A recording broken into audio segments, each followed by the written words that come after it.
by continuously misleading members of the public through false, malicious, divisive, and insightful remarks that are contrary to the provisions of Section 132 of the Penal Code and Section 29 of the Leadership and Integrity Act.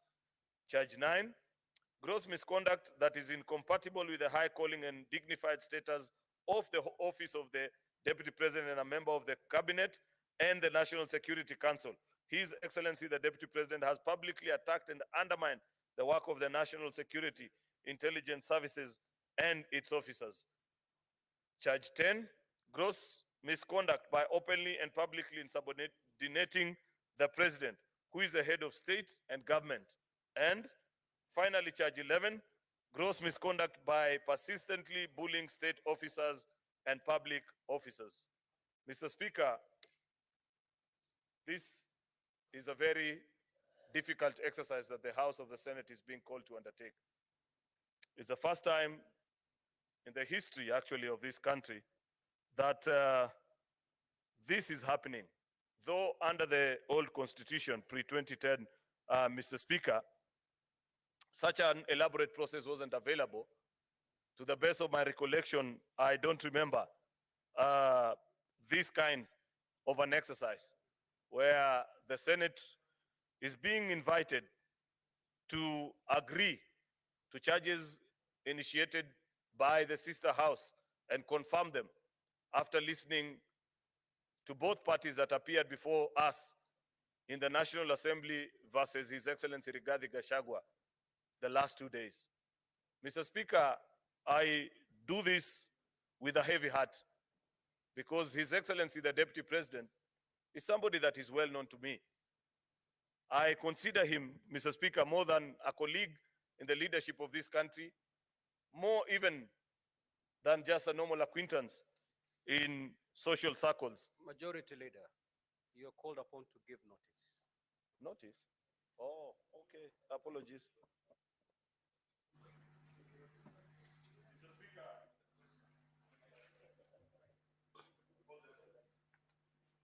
Next order. Order number 5, special motion, proposed removal from office by impeachment of His Excellency Rigathi Gachagua, EGH, the Deputy President of the Republic of Kenya. Senate Majority Leader.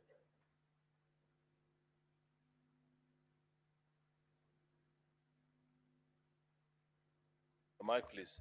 My apologies, Mr. Speaker. I now hereby move the motion, which is the proposed removal from office by impeachment of His Excellency Rigathi Gachagua, EGH, the Deputy President of the Republic of Kenya. That aware that the National Assembly on the 8th of October 2024 resolved with the support of 282 members, being at least 2/3 of all the members of the National Assembly, that pursuant to the provisions of Article 145(2), as read with Article 151(b) and 2 of the Constitution and the Standing Order 65(2) of the National Assembly Standing Orders, His Excellency Rigathi Gachagua, EGH, Deputy President of the Republic of Kenya, be removed from office by impeachment on the grounds specified in the special motion. Whereas by letter, reference NA/DLP/TBO/MTS 2024 into bracket 025, dated 8th of October 2024, and received in the office of the Speaker of the Senate on the 9th of October 2024, the Speaker of the National Assembly informed the Speaker of the Senate of the approval of the special motion by the National Assembly and further forwarded to the Speaker of the Senate documents in evidence of the proceedings of the National Assembly. Further, whereas pursuant to Article 145, as read with Article 151 and 2 of the Constitution and the Standing Orders 78 and 79 of the Senate had the National Assembly on grounds for the proposed removal from office by impeachment of His Excellency Rigathi Gachagua, EGH, Deputy President of the Republic of Kenya. And further, whereas pursuant to Article 145, as read with Article 151(b) and 2 of the Constitution and Standing Order 78 and 79 of the Senate Standing Orders, the Senate also had His Excellency Rigathi Gachagua, EGH, Deputy President of the Republic of Kenya, on the grounds of his proposed removal from office by impeachment of the Deputy President of the Republic of Kenya. Now, therefore, pursuant to Articles 145, as read with Article 151(b) and 2 of the Constitution and the Standing Orders 78 and 79 of the Senate Standing Orders, the Senate resolves to remove from office by impeachment His Excellency Rigathi Gachagua, EGH, Deputy President of the Republic of Kenya, on the following grounds. 1. Gross violation of Articles 10(2)(a), B, and C, Article 27(4), 73(1)(a), and 2B, Article 75(1)(c), and 129(2) of the Constitution, and Article 147(1) as read together with Article 131(2)(c) and D of the Constitution. Charge 2, gross violations of Articles 147 and 152 of the Constitution by undermining the President and the Cabinet and effective discharge of the national government's executive mandate. Charge 3, gross violations of Articles 6(2), 10(2)(a), and 174, 186(1), and 189(1), and the fourth schedule to the Constitution by undermining devolution. 4, gross violations of Article 161 of the Constitution on the institutional and decisional independence of judges. 5, gross violations of Articles 3(1) and 145(5)(a) of the Constitution on the fidelity to the oath of office and allegiance. Charge 6, serious reasons to believe that His Excellency the Deputy President has committed crimes under Sections 13(1)(a) and 62 of the National Cohesion and Integration Act. Charge 7, serious reasons to believe that His Excellency the Deputy President has committed gross economic crimes under Sections 45(1), 46, 47(a), 3, and 48(1) of the Anti-Corruption and Economic Crimes Act, and Sections 2, 3, 4, and 7 of the Proceeds of Crime and Anti-Money Laundering Act. Charge 8, serious reasons to believe that His Excellency the Deputy President has committed crimes by continuously misleading members of the public through false, malicious, divisive, and insightful remarks that are contrary to the provisions of Section 132 of the Penal Code and Section 29 of the Leadership and Integrity Act. Charge 9, gross misconduct that is incompatible with the calling and the dignified status of the office of the Deputy President and a member of the Cabinet and the National Security Council. His Excellency the Deputy President, that has publicly attacked and undermined the work of the National Security Intelligence Services and its officers. Charge 10, gross misconduct by openly or publicly subordinating the President, who is the head of state and government. 11, gross misconduct by persistently bullying state and public officers. Mr. Speaker, I have observed that this is such a momentous task ahead, and I never imagined a few years ago, Mr. Speaker, that it will be possible after the journey that we have traveled with His Excellency the Deputy President in the political side that I belong to, that hardly 2 years down the line, I will have the difficult task of having to move the impeachment motion against him after listening to this case brought to this House by the National Assembly, in the case titled the National Assembly versus His Excellency Rigathi Gachagua. And the last 2 days, Mr. Speaker, together with other Kenyans, we have watched with lots of bewilderment, hard to believe pronouncements, and difficulty, Mr. Speaker, to believe that here is where we find ourselves as a nation. Despite the many challenges that we have gone through over the years, it was our hope, Mr. Speaker, that public officials would have picked up a lesson or two, especially those that are slightly older than yours truly, and many that are younger than me in this House, Mr. Speaker, and that in their conduct, they will reflect better the skills, demeanor, pronouncements of a leadership, Mr. Speaker, that this country continues to yearn for. Unfortunately, Mr. Speaker, listening to the case that has been brought to us by the National Assembly, I have reason to believe, beyond any doubt in my mind, Mr. Speaker, that they have justified the case that they have brought before us and have been able to ably demonstrate to us and to the country, Mr. Speaker, that there is no other cure by design of our constitution to the challenges, either political or legal or otherwise, that are being faced, Mr. Speaker, by the workings and the working relationship between the president and his deputy, other than by way of impeachment. And the National Assembly has moved this House, Mr. Speaker, on 11 charges, blow by blow, with citations and examples in broad daylight, Mr. Speaker, showing and mapping, Mr. Speaker, that each charge, how it has been committed, Mr. Speaker, and how it violates either the Constitution or various laws of the Republic of Kenya. And therefore, Mr. Speaker, we are left with very minimal options. I have observed before this House, Mr. Speaker, that the Deputy President is personally known to me. I consider him a friend. I have had the opportunity to interact with him, learn a lot from him, Mr. Speaker, listen to his wise counsel sometimes. But this evening, Mr. Speaker, duty calls. And when duty calls, Mr. Speaker, there is very little that we can do. I am afraid, Mr. Speaker, that as legislators, as servants of the people, we have to listen to what the people are telling us. Mr. Speaker, we must appreciate that in 2010, when Kenyans went to the polls and brought about change via the new constitution, it was a call for us to have a better republic than had been observed previously since 1963. And there are various high ideals, higher demands that have been placed in all of us that are in leadership. And I must add quickly, Mr. Speaker, that as you rise in stature from a member of a county assembly to a member of the National Assembly, senator, governor, deputy president, and eventually even as president, Mr. Speaker, that as you ascend in the hierarchy of leadership, the demands by the Constitution are even more. Number one, because you occupy greater public space, you represent more people.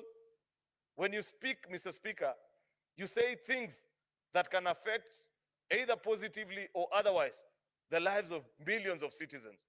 And therefore, Mr. Speaker, listening to the case that has been laid before us since yesterday by the lawyers of the National Assembly, reading through the bunch of documents that have been presented to us, attached with evidence, Mr. Speaker, I can confirm both to this House and to the country that unfortunately this country must make the difficult decision of having to say goodbye to His Excellency, the Deputy President Rigathi Gachagua, because, Mr. Speaker, the reasons that have been listed have consequences by law of what you do when this happens. The National Assembly has demonstrated before us, Mr. Speaker, that on charge 1, that there are various articles of the Constitution, either through his utterances or his actions, Mr. Speaker, that have led other Kenyans to seriously believe and feel lesser Kenyans, Mr. Speaker, something that we thought we had slayed. We thought that we had worked so hard to build a cohesive society where it didn't matter after a political contest, Mr. Speaker, of who eventually wins, that you feel comfortable, you'd feel safe, you'd want to do business in any of our 47 counties, Mr. Speaker, and feel at home. Unfortunately, Mr. Speaker, listening to the utterances, reading through the response, Mr. Speaker, and the pleadings by his lawyers, and the pleadings and the admission, Mr. Speaker, by his own affidavit, Mr. Speaker, that either my good friend, the Deputy President, doesn't appreciate the higher calling that the office he occupies demands of him, or he has completely refused, Mr. Speaker, to accept the dictates of our Constitution. And when you get to that law, that place, Mr. Speaker, where there is conflict between man and our Constitution, then man must give way for our Constitution to thrive. That is a demand of a public office. Mr. Speaker, I know This is not an easy exercise. I have agonized and sat there wondering whether there could be other ways we could resolve this issue. And I know for a fact that there have been attempts, Mr. Speaker, not just this time, but previously. I know for a fact, Mr. Speaker, that there have been occasions where either religious leaders, friends, people from business circles, Mr. Speaker, have attempted actually to mediate through some of these conflicts. But unfortunately, Mr. Speaker, instead of getting better, things have gotten worse. What is the essence of this session that we are having? Mr. Speaker, after listening through an impeachment process, the Senate sits as a jury to make a decision whether to find guilty or acquit. But like has been observed many times, and I have reminded this House on all the occasions when I have moved impeachment motions the last few years, Mr. Speaker, is an impeachment is political and legal conjoined together. It's about political accountability. It's about legal consequences of our actions as well, Mr. Speaker. There are political challenges, Mr. Speaker, that must be addressed. There are legal issues that have been raised as well, Mr. Speaker, which I want to believe when my colleague senators get the chance to address this House and convince each other. Perhaps people are watching and wondering, what is it that senators are doing at this hour? I believe that all the 67 of us that are here have had occasion to peruse through the evidence, listen, and this is a chance to share your thoughts about what you think and what is the proposed solution. I'm not sure, Mr. Speaker, whether my colleague senators will find the Deputy President guilty on all the 11 charges, or one, or two, legally speaker, or none. Mr. Speaker, I'm being quickly reminded by my colleague here that is possible. And that is fine, because it is based on what you had, what your mind is convinced about these particular charges that have been drawn, and what you think is best for this country, Mr. Speaker. I don't intend to be long, because I know, Mr. Speaker, we have agreed that we will do this not for a very long time. And I know there's so many of my colleagues that want to speak on this particular issue. But there are about 2 or 3 charges that I want to just focus my thoughts on, Mr. Speaker, and perhaps leave the rest to hear, to be convinced this way or the other by what my colleagues will pick. There is, Mr. Speaker, charge number 8, serious reasons to believe that His Excellency the Deputy President has committed crimes by continuously misleading members of the public through false, malicious, divisive, and insightful remarks that are contrary to the provisions of Section 132 of the Penal Code and Section 29 of the Leadership and Integrity Act. We have institutions that are charged with the responsibility of making sure that we are a cohesive society, Mr. Speaker. By statute, actually, after the 2010 Constitution, we set up the National Cohesion and Integration Commission. And it was our sincere hope, Mr. Speaker, that that commission perhaps will help us, especially we that are leaders, learn better from our utterances and do things, say things that leave the rest of Kenyans feeling that they are proud patriots, that the things that we do make them feel at home in this republic.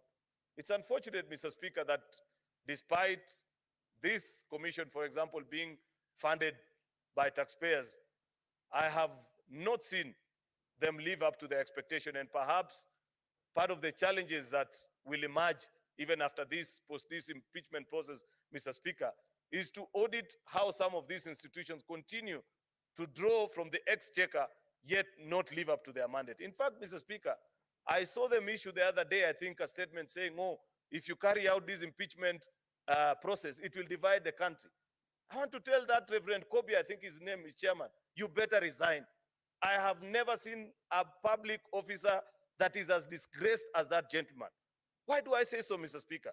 I remember in our days, last time, Mr. Speaker, this is the same institution that was so vigilant that will ban us even from coining phrases like Hatupangwingwi and say that those phrases are divisive to the country. But I've seen for the last 2 years, Mr. Speaker, these narratives and clips that we are being shown, being whipped and hurting Kenyans on a daily basis, and have kept quiet about it. But finally, when the National Assembly has moved to say that we must put a stop to this, they finally show up on stage and say, oh, this will divide Kenyans. Mr. Speaker, surely, don't Kenyans deserve better from their public institutions, Mr. Speaker? I hope, Mr. Speaker, that at the end, by the end of this particular exercise, all the commissioners of that particular institution, Mr. Speaker, will find it fit to resign so that we can have Kenyans who understand how we can build a more cohesive society than those that are gatekeepers of those that push divisive narratives, Mr. Speaker. Mr. Speaker, we have been invited as well and have been challenged that on charge 10, that there is gross misconduct by openly or publicly insubordinating the president, who is the head of state and government. And I listened to one of the lawyers urge us and say, where is the complaint from the president? Surely, does the president need to complain to you, Senator Onyonka, to notice that there is a dysfunction in that particular office? That if there is a lack of symphony in action, in word, in deed, Madam Speaker, between the president and the deputy, and there is a continuous spat, such as what has been witnessed the other day, then constitutional consequences might follow, so that you clean up and have an institution that works for the greater interest of all the people of the Republic, Mr. Speaker.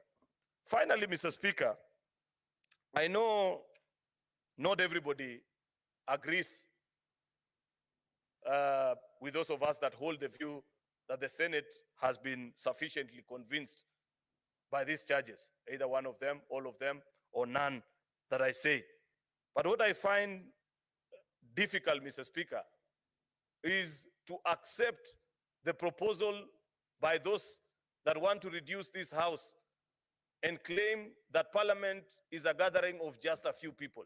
And I have watched many people say that, pundits on the television, including none other than the Deputy President himself, who on many occasions, including last weekend in Embu, has said that his only faith is in the courts of the Republic of Kenya and nothing about this particular House. Mr. Speaker, perhaps it will be important for somebody to remind him, what is the history of Parliament? Parliament is a gathering of all Kenyans. I have said many times, Mr. Speaker, that because it is not possible for all the 50 million Kenyans to meet at one place and agree on issues, Mr. Speaker, they agreed to do so through their representatives, Article 2 of our Constitution, Mr. Speaker. And therefore, a gathering of a House of Parliament, Mr. Speaker, cannot simply be wished away by being described that a few members either overturning or undermining the will of the people of Kenya. I believe Kenyans speak directly through the election or indirectly through their elected representatives, who are the people in the National Assembly, in the Senate, in our county assembly.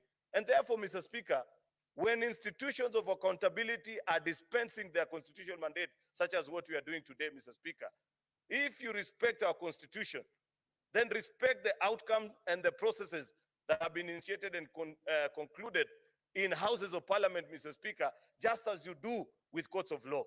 And I appreciate, Mr. Speaker, that on many accounts, I know this process has attracted close to 30 petitions in our courts of law. And I agree with the learned judges that have, Mr. Speaker, made a determination that you allow Parliament to conclude on its processes such that anybody who's not satisfied with the outcome, Mr. Speaker, can exercise their right to appeal. And therefore, Mr. Speaker, in the interest of time and knowing that many of my colleagues want to speak to this particular issue, I want to conclude it at that and request that the Senate Minority Leader, retired Justice Stewart Mazayo, the Senator for Kilifi, does go ahead and second this motion. I thank you, Mr. Speaker.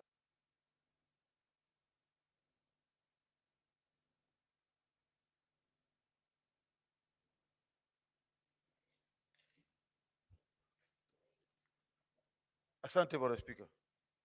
Bwana Spika, kwanza nataka kuunga mkono hii hoja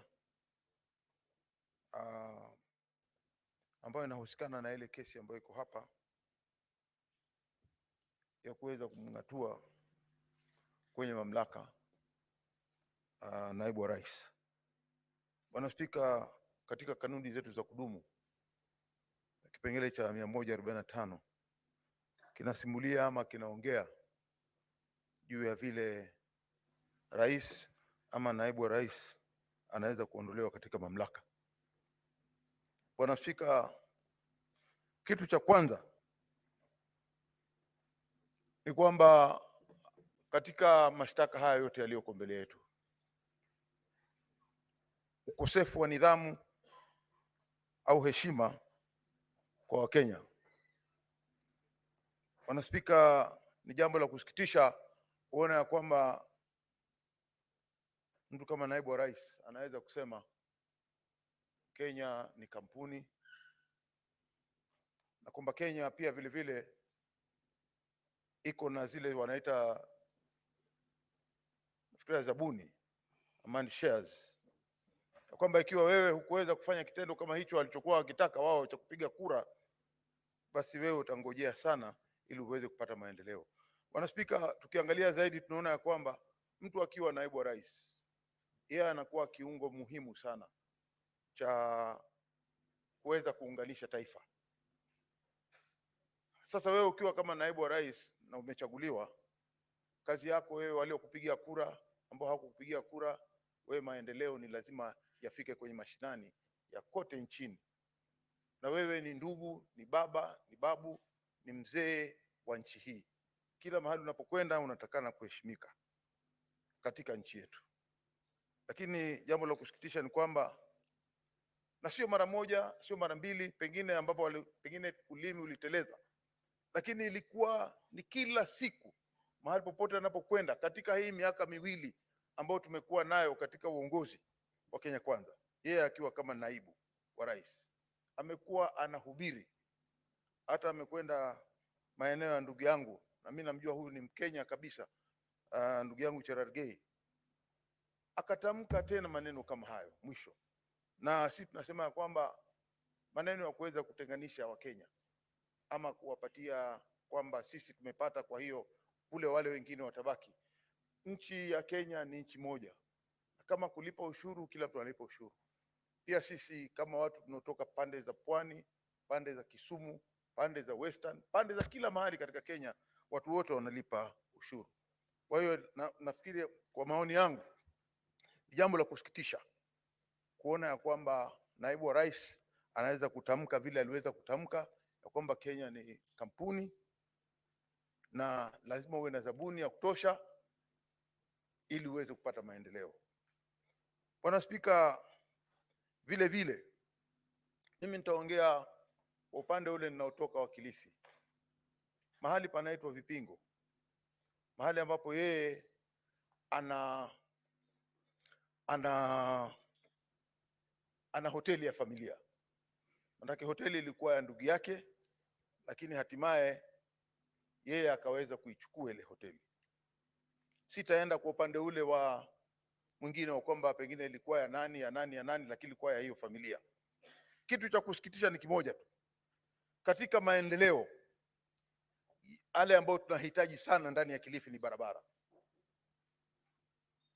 na mojawapo ambao sisi tulikuwa tunalalamika zaidi upande ule ni kwamba barabara iligeuzwa na ikatoka barabara ya kutoka Mombasa mpaka Malindi, katikati ikageuzwa na ikaenda ndani mpaka kwa hoteli ile inaitwa Vipingo Resort Limited or something like that, ikaenda mpaka kule. Hiyo ni mali ambayo ingekuwa ilifaidisha zaidi watu wa Kilifi, hususan kwenye wakulima na wafanyabiashara na wananchi kama kawaida kupata maendeleo ya kuona barabara hizo, lakini yeye akaigeuza na ikaenda kwake. Mimi mwenyewe nilipata nafasi ya kwenda huko, Bwana Spika.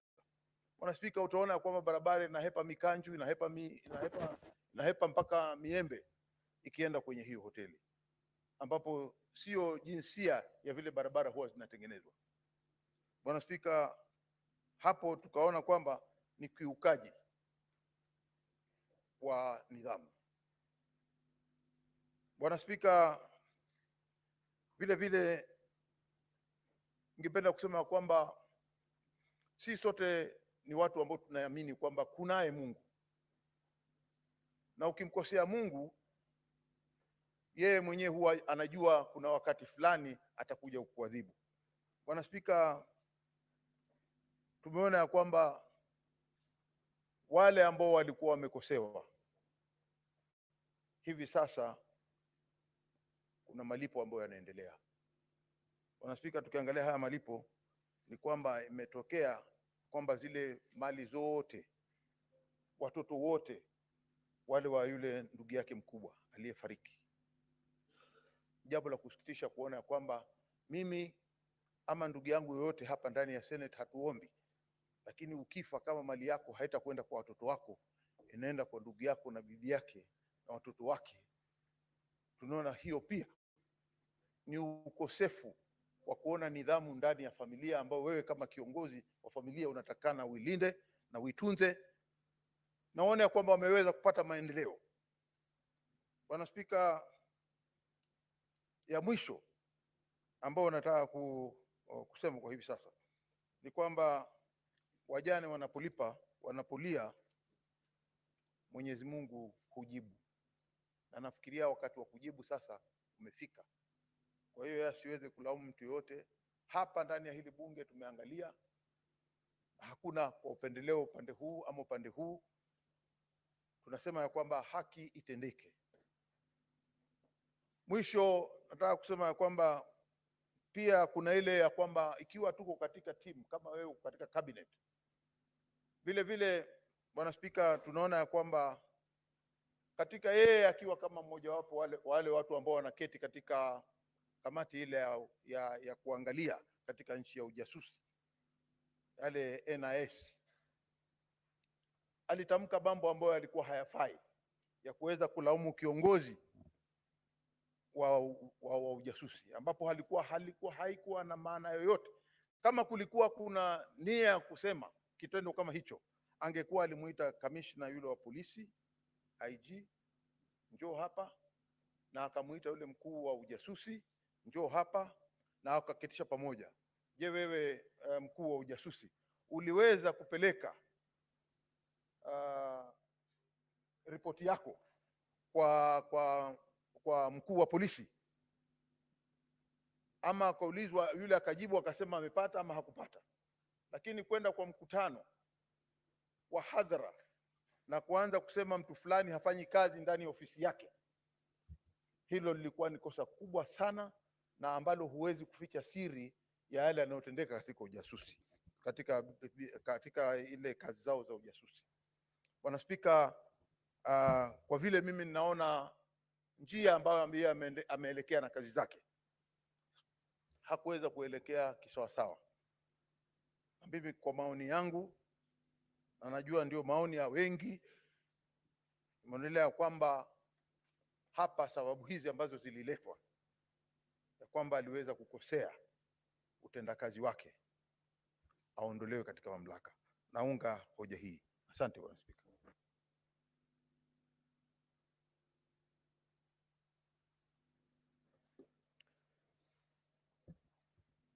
Honorable Senators, I now propose the question. That are aware that the National Assembly on the 8th of October 2024 resolved with the support of 282 members, being at least 2/3 of all members of the National Assembly, that pursuant to the provisions of Article 145(2), as read with Article 151(b) and 2 of the Constitution, and Standing Order 65(2) of the National Assembly Standing Orders, His Excellency Rigathi Gachagua, EGH, Deputy President of the Republic of Kenya, be removed from office by impeachment on the grounds specified in the special motion. Whereas by a letter reference NA/DL/TBO/MTS/2024 into brackets 25, dated the 8th of October 2024, and received in the office of the Speaker of the Senate on the 9th of October 2024, and the Speaker of the National Assembly informed the Speaker of the Senate of the approval of the special motion by the National Assembly, and further forwarded to the Speaker of the Senate documents in evidence of the proceedings of the National Assembly. Further, whereas pursuant to Article 145, as read with Article 151(b) and 2 of the Constitution, and Standing Orders 78 and 79 of the Senate Standing Orders, the Senate had the National Assembly on the grounds for the proposed removal from office by impeachment of His Excellency Rigathi Gachagua, EGH, Deputy President of the Republic of Kenya. And further, whereas pursuant to Article 145, as read with Article 151B and 2 of the Constitution, and Standing Orders 78 and 79 of the Senate Standing Orders, the Senate also had His Excellency Rigathi Gachagua, EGH, Deputy President of the Republic of Kenya, on the grounds of his proposed removal from office by impeachment on the Deputy President of the Republic of Kenya. Now, therefore, pursuant to Article 145, as read with Article 151B and 2 of the Constitution, and Standing Orders 78 and 79 of the Senate Standing Orders, the Senate resolves to remove from office by impeachment His Excellency Rigathi Gachagua, EGH, Deputy President of the Republic of Kenya, on the following grounds. 1. Gross violation of Articles 10, 2A, B, and C, 27.4, 731A, and 2B, 751C, and 129.2 of the Constitution, and Article 147.1 as read together with Article 131, 2C, and D of the Constitution. 2. Gross violation of Articles 147.1 and 152.1 of the Constitution by undermining the President and the Cabinet and the effective discharge of the national government's executive mandates. 3. Gross violation of Articles 6.2, 10, 2A, 174, 186.1, 189.1, and the fourth schedule to the Constitution by undermining devolution. Gross violation of Article 60, 161 of the Constitution of the institutional and decisional independence of judges. 5. Gross violation of Articles 3.1 and 148.5A of the Constitution on the fidelity to the oath of office and allegiance. Number 6. Serious reasons to believe that His Excellency the Deputy President has committed crimes under Sections 13.1A and 62 of the National Cohesion and Integration Act. Number 7. Serious reason to believe that His Excellency the Deputy President has committed gross economic crimes under Section 45.1, 46, 47A, 3, and 48.1 of the Anti-Corruption and Economic Crimes Act, and Sections 2, 3, 4, and 7 of the Proceeds of Crime and Anti-Money Laundering Act.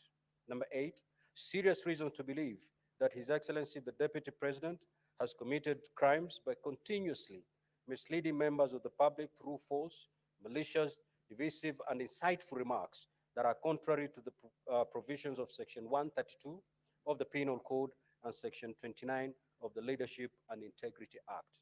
Number 9, gross misconduct that is incompatible with the high calling and dignified status of the office of the Deputy President and a member of the Cabinet and the National Security Council. His Excellency the Deputy President has publicly attacked and undermined the work of the National Security Intelligence Service and its officers. Number 10, gross misconduct by openly or publicly insubordinating the President, who is the head of state and government. And number 11, gross misconduct by persistently bullying state and public officers. Now, honorable senators, the floor is open to debate.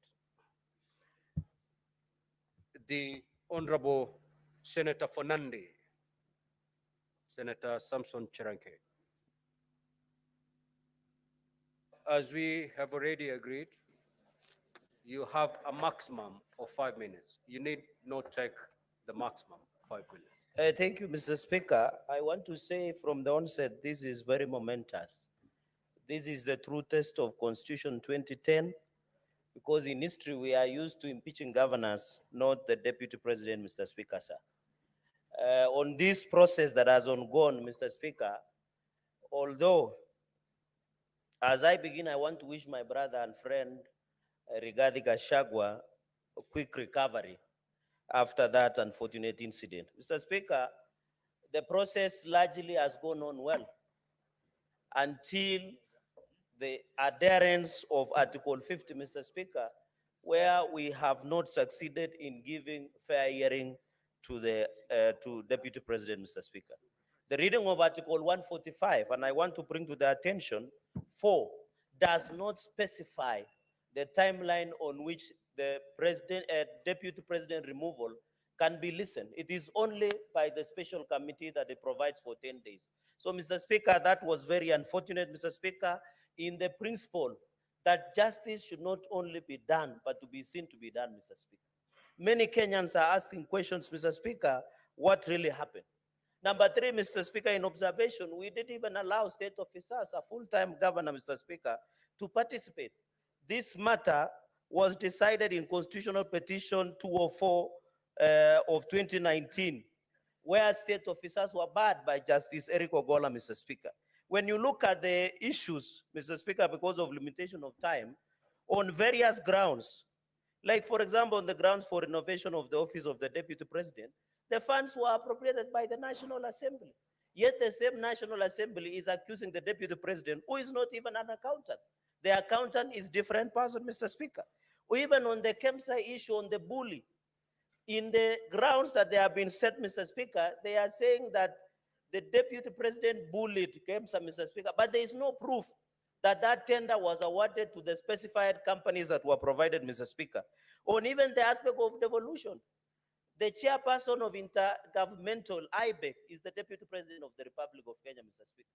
It is unfortunate that we are coming to circumvent the same law and accuse the Deputy President of undermining devolution, Mr. Speaker. Even on Kambini Vipingo road, Mr. Speaker, no one adduced the evidence that this road is either public or private, Mr. Speaker. Mr. Speaker, on the aspect, even on unexplained wealth, Mr. Speaker, you saw the mover did not give us a wealth declaration form from EACC to show us unexplained wealth of the Deputy President, 5.2 billion, Mr. Speaker. So, Mr. Speaker, the grounds that have been adduced before the House stands on the quicksand, Mr. Speaker. And if you realize, on the 11 grounds, the mover was on a fishing expedition, Mr. Speaker.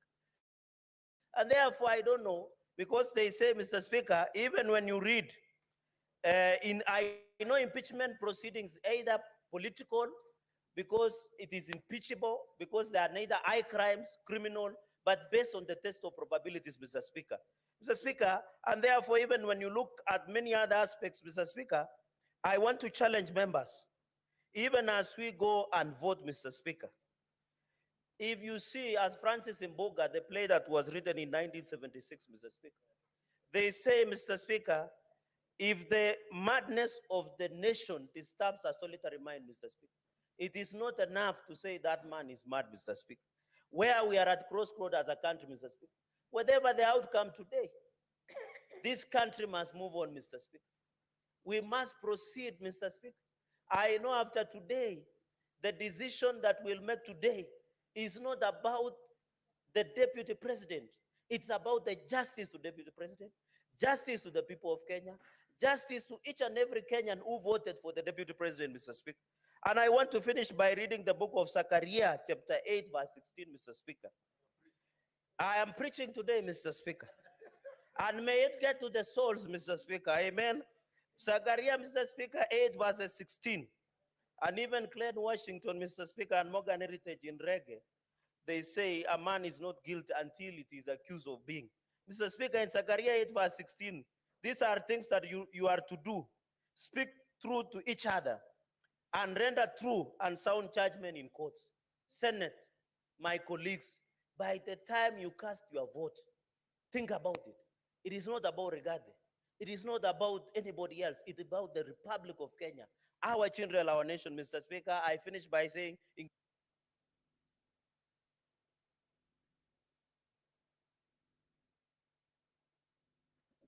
Senator Enoch.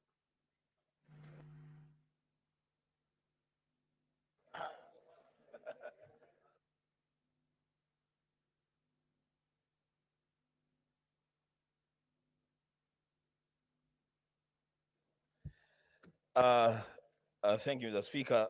Mr. Speaker, there is a reason why my colleagues call me bishop, others call me pastor. Mr. Speaker, the book of Deuteronomy, chapter 19, from verse 18 to 19. It says that the judges shall inquire diligently, and if the witness is a false witness and has accused his brother falsely, then you, the judges, shall do to him as he had meant to do to his brother. So you shall purge the evil from your midst. Mr. Speaker, I did not know that I would be a senator in Kenya at such a time as this, being called upon to judge between the National Assembly and the Deputy President of the Republic of Kenya through a motion brought here by one Honorable Mwengi Mutuse. But Mr. Speaker, here we are, and where duty calls, I will answer the call with courage and guided by a deep desire for that which is good for our nation. Mr. Speaker, I would have expected that the crumbling relationships within the Kenya Kwanza administration would perhaps have been handled within their PG or their NEC and resolved there. But because they have chosen this path, Mr. Speaker, they have made their bed, they must lie on it. Mr. Speaker, the mover of the impeachment motion must have a very dim view of the Senate of the Republic of Kenya. He comes to us with innuendos, falsehoods, sensational statements, and dropping of numbers without a shred of evidence. The Speaker, he begins his own illustration by saying sometimes in 2023, he goes on, the Speaker, to speak about at another forum in September 2024. Mr. Speaker, we are debating an impeachment motion of the Deputy President of the Republic of Kenya.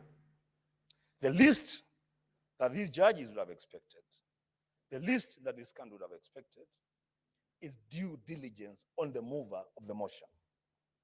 Getting every event and every date right. In fact, going down to the minute, to the second.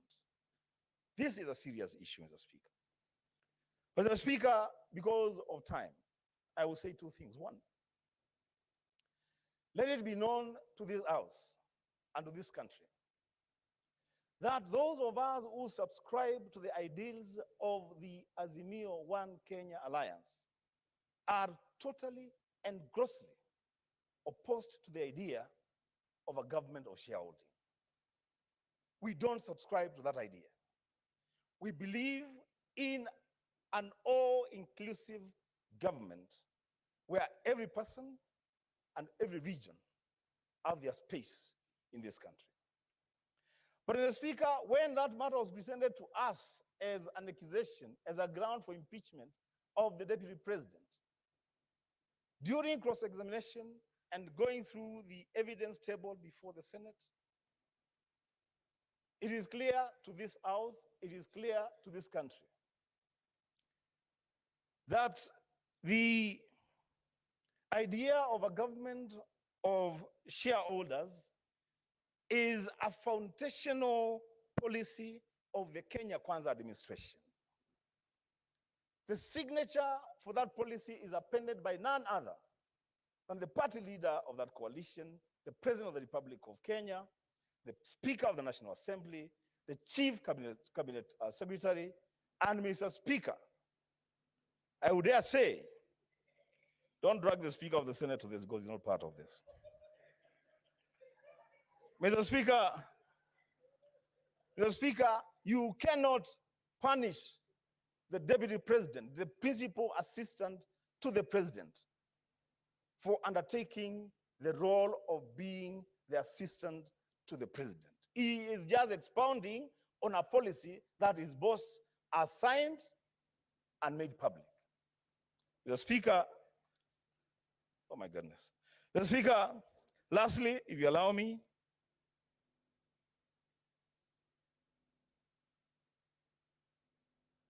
Senator Metho.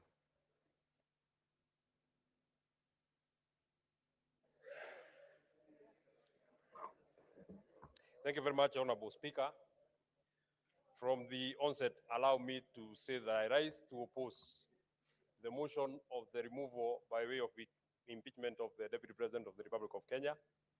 And Honorable Speaker, for the last 2 days, today and yesterday, we have been treated to a charade of allegations, accusations, which, in my opinion, have not been substantiated either by the mover of the motion, the Honorable Mwengi Mutuse, or the advocates who he came with, or the advocates that are on record for the National Assembly. And Honorable Speaker, I am actually quite surprised that one of the advocates who appeared to represent the National Assembly tells us that the Honorable Mwengi Mutuse, his was only to allege. This is not a trial. He didn't have to substantiate. He only needed to allege, and out of the allegation, then it should be carried, and we need to remove Honorable Deputy President from office. Honorable Speaker, looking at the evidence that the Honorable Mwengi Mutuse put in his motion, and the cross-examination that was here, the evidence that he brought to the House, he had 22 companies that he had listed. And when questions were running to him, what problem do you have with company number one? I don't have a problem with it. Maybe you will have a problem in future, but the Deputy President must be removed from office. What do you have what problem do you have with company number two? I don't have a problem with it, but it might have a problem in future, and the Deputy President must be removed from office. And he kept telling us, I don't have a problem with the next one, the next one, the next one, the next one, but the Deputy President has to be removed from office. Honorable Speaker, I posed a question to the Honorable Mwengi Mutuse. He alleged that the Deputy President has a dairy farm in Nyandarua County. The fairest thing, or the least that anybody would do to such an accusation, you need to tell us where in Nyandarua is this land. At least remotely tell us what is the title number, so that even if, as the area senator, if I want to verify that indeed the Deputy President has a dairy farm in Nyandarua, there is something that I can look at. Honorable Speaker, he said, I don't know, but the Deputy President has to be removed because it is time to remove the Deputy President. On the question about Meru, where is the title number? I don't have it, but the Deputy President has to be removed from office. His wealth is 5.2 billion. Have you done a valuation? I don't have a valuation. I don't have a valuation. I don't mind. The Deputy President has to be removed from office. There is no evidence that I have in record. I don't mind. The other funnier question that we had, Honorable Speaker, is that the Deputy President has an allegation of insubordination. And the insubordination can only be sanctioned by the immediate supervisor of the Deputy President. The immediate supervisor of the Deputy President is the President. Is there any affidavit that the President has complained that there has been insubordination by his own deputy? Nothing. But the only thing that I would want to hold on to on this particular allegation of the Deputy President having been alleged to have insubordinated his immediate supervisor. Since this motion of impeachment started, we have not had any comment from the President, either saying what has been alleged by Honorable Mwengi Mutuse is true or not true. So I want to believe that beyond the owner of the motion of the Honorable Mwengi Mutuse, the President is the bigger owner, because he has not denied that this is there has been an insubordination. And my comment would be this: this divorce that the President is looking for, you shall get it, but it will be painful, it will be hurtful, it will be catastrophic, it will have casualties. At the final vote that will be casted today, we might be the first casualties, but the casualties of today are not necessarily the casualties of tomorrow. And out of the vote that shall be taken, I'm speaking to our partners in the coalition and the other people who are here from ODM and the other parties. This vote that you shall take today, it is not in vain that the senator for Nyandarua, it is not in vain that the senator for Kiambu, it is not in vain that the senator for Muranga, it is not in vain that the senator for Laikipia, it is not in vain that the senator for Kirinyaga, with strict instructions from the people who elected this government, have told them to come and oppose the motion that is on this floor of the House. Honorable Speaker, I'm being disrupted. The point that I wanted to make is, it is not in vain that we have been instructed not to sanction this divorce. But if it comes, we shall take it in our strides. I want to tell the people who are here, the vote that you shall cast here, we shall not put it in our minds. We shall put it in our hearts. The people of the region that I have mentioned are at their lowest. We are calling on the senators who are here. it is time to stand with us. Finally, this motion had to be processed in a haste. We had to try a man in hospital because the only crime that Rigathi Gachagua has committed is a political crime. So he had to be removed out of the way, whatever it will take, whether he's in hospital, whatever it will take, he has to get out of the way. That can only happen if it has the direct sanctioning of the President of the Republic of Kenya, His Excellency William Samoei Ruto. Senator Tom Ojenda.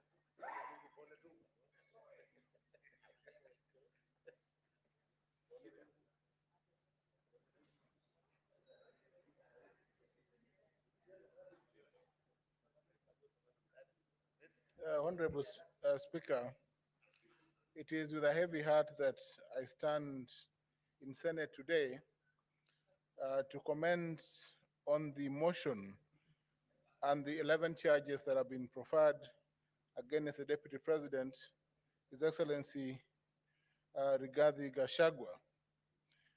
During today's session, when the advocate for the Deputy President made a presentation, I posed a question to the advocate. And the question, Mr. Speaker, sir, related to the share question which informs count one. Count one is on gross violation of Article 10.2, Article 73, Article 75, 129, 147, and 131 of the Constitution.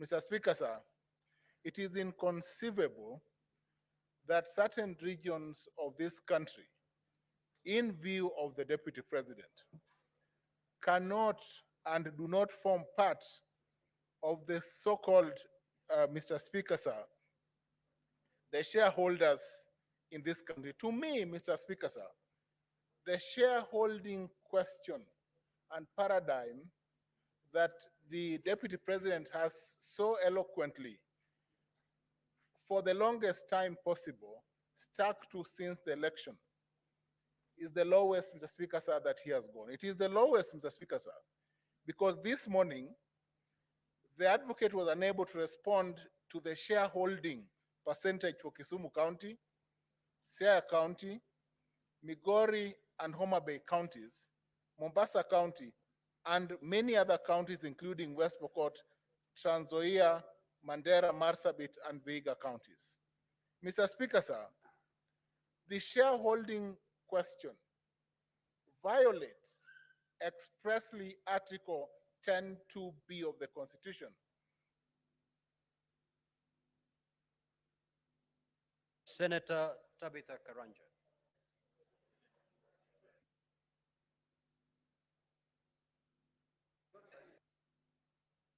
You have 2 more minutes. It's a system flow. Mr. Speaker, I thought that was rigging. I thought that was rigging. But Mr. Speaker, sir, may I move to just conclude, to move? Mr. Speaker, sir, the presidency of this country, and we have moved under Articles 145 to 155, 150 of the Constitution to impeach the Honorable Deputy President. The embodiment of the role of the President at Article 131 of the Constitution, Mr. Speaker, sir, the President is the embodiment of this country. He represents this country, and therefore, Mr. Speaker, sir, any coalition agreements of any nature must crumble in the face of Article 131 upon election.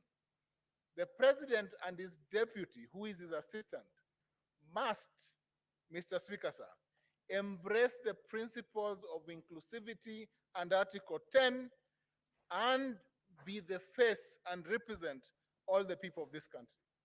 Submissions made by councils for the National Assembly to the effect, Mr. Speaker, sir, that any instrument, be it a political agreement deposited with the registrar, Mr. Speaker, sir, that violates this principle of necessity, Mr. Speaker, sir, are unconstitutional. And it is in the face, Mr. Speaker, sir, of this first count that I will vote in favor of the impeachment of the Deputy President. Mr. Speaker, the other counts that are set out and that relate to violation of the principles of national cohesion, Mr. Speaker, sir, have been proven by the submissions made before this House this afternoon.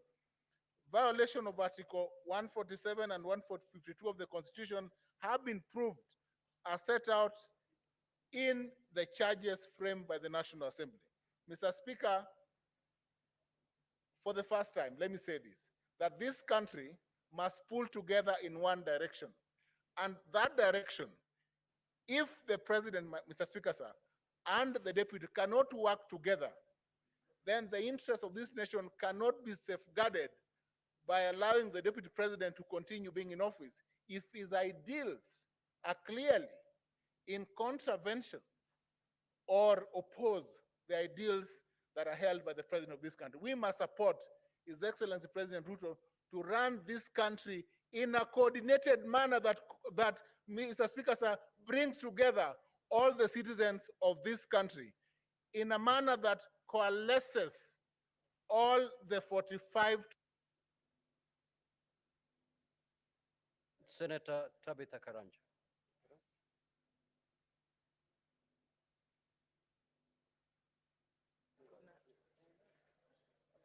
Thank you, Mr. Speaker, sir, for also giving me this opportunity. And I want to take this opportunity and convey my pole to the Deputy President, and we wish him a quick recovery.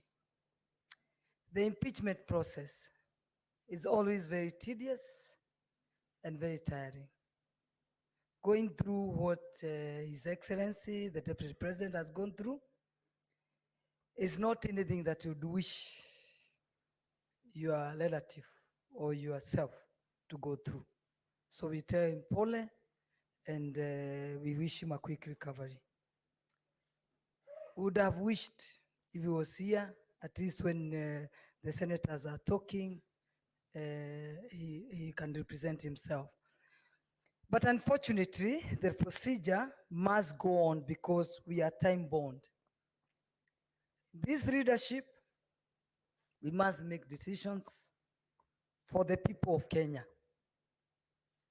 As myself, Tabitha Karanja, the Senator of Nakuru County, I pray to God to give me wisdom to make the right decision for my people. I represent a county that is a home for 42 tribes. Nakuru represents Kenya. Meaning, I must make the right decision to ensure that there is peace in our county.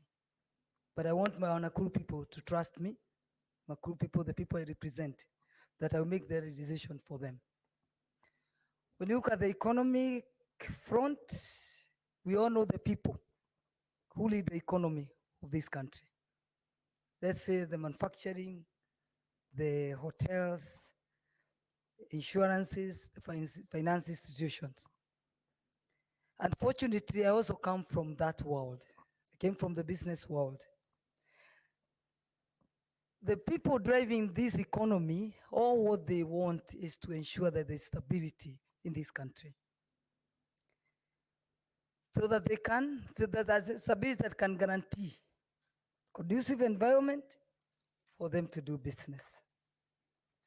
The deputy position, the deputy president's position, or even the deputy governor's position is a position that we need to think about. If you look, it has a history that every deputy president is unlikely that they survive. But we need to have the firing and hiring to be given to the same person that hires. Rather than having those people bringing, after firing, they want to fire, they bring them to the floor of the Senate. I wish we can go back to the Moi regime, where they used to be sacked and nothing changes. They hire as another one tomorrow, the following morning. Fortunately, the political formation in this country have representation from different communities. I know we are always asking where we are, but when the boss says he doesn't want the person that is hired, a manager, it is very, very hard to say that you can save that person, because even if you save him, where is he going to work? He may even find the offices are locked.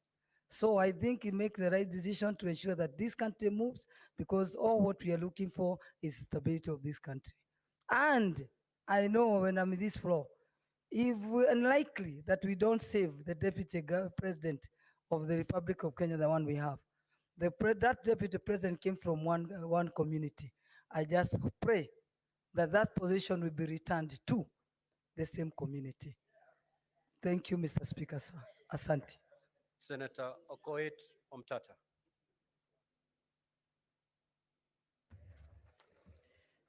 Thank you, Mr. Speaker.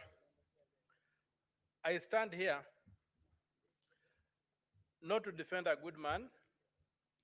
It's not important whether His Excellency the DP is a good man or a bad man. I stand here to defend the oath of office that I took to defend the Constitution of Kenya. And that includes giving the devil his due. When the people of Kenya, during public participation, were screaming Kufa Makanga, Kufa Ndereba, they were opposing selective prosecution. They said if Parliament has held people accountable, it should not be selective. And I stand here to look at whether this House has complied with the Constitution. Article 150, Clause 2, on the removal of the Deputy President. The grounds for impeachment are set out in Article 145. And the pursuant to Article 145, it is purely a political process, but bound by law, especially Article 25, Clause C, which requires that somebody is given a fair hearing. So the removal of the president by impeachment on any ground under Article 145 is a grave matter that involves overturning the sovereign will of the people as expressed in a democratic election. Even more profoundly, it means that the person so removed is prohibited for life from enjoying the rights under Article 38, Clause 3, Paragraph C, to be elected and hold office, to vie for, be elected and hold office. So the constitutional bar that must be cleared for the removal of the president from office is high. The Constitution requires that the removal must be well founded in law, and that's why it prescribes the thresholds. And it must be objective. It is not a simple matter of numbers in the National Assembly and in the Senate. An impeachment is not a vote of no confidence. We must distinguish that. A vote of no confidence is a simple matter with no standards. It's just a political thing that you make, and somebody resigns from office, but he can come back and get to office again. This is an impeachment. So, Article 150, Clause 2 provides that to remove the deputy president, the provisions of Article 144 and 145 relating to the removal of the president, the deputy president, of the president shall apply with the necessary modifications to the removal of the deputy president. The Constitution does not anticipate a situation whereby we apply Article 145 on the removal of the deputy president without modifying it. The phrase is, shall apply with necessary modifications. What modifications has this House made, or the National Assembly made, or Parliament as a collective made to Article 145 before applying it to the Deputy President? Can we impeach the Deputy President using the standard for impeaching the President, when we know very well that the President is immune to prosecution, and therefore the certain standards that apply to him won't apply to the Deputy President? So given that the Deputy President has not enjoyed those immunities, how are we protecting him? How are we ensuring that this process is constitutional? It's my submission there's a total failure on Parliament to have proceeded to impeach the Deputy President without making the necessary modifications to Article 145. And you have seen the potholes we have fallen into. It's okay for the President because the President is immune from judicial processes. But is it okay that the Deputy President should be prosecuted using the same standard used for the President? And the drafters of the Constitution. Senator Ali Roba. Thank you very much, Mr. Speaker. Like to time so that I don't lose my apologies. Thank you very much, Mr. Speaker. Yesterday, the Council for the Deputy President had really spent a lot of time in trying to bring out non-issues, leaving out the critical substance of the case against the Deputy President. And as I was seated here, I was honestly hoping I'll get an opportunity to get some clarification from the Deputy President. And unfortunately, that never happened. But since we are here and the public are watching, there are issues that need to be responded to. On the issue of serious allegation that is to do with the proceeds of crime and anti-money laundering, in the affidavit of the President, the Deputy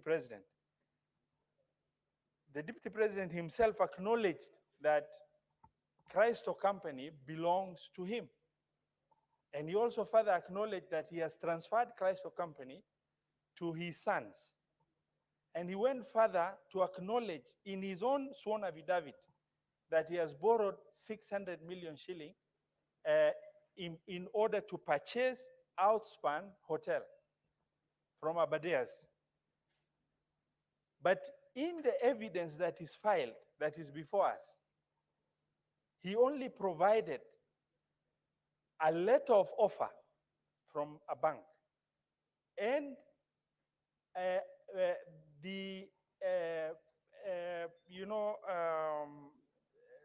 resolution of the company. But he failed to provide, and all of us understand the loan process and how tedious it is. The Deputy President failed, and if you are accused and you are threatened to be removed from the office of the Deputy President, I believe that the least that was expected of the Deputy President and his legal team is to, get with clarity a closed loop by providing the evidence that is required.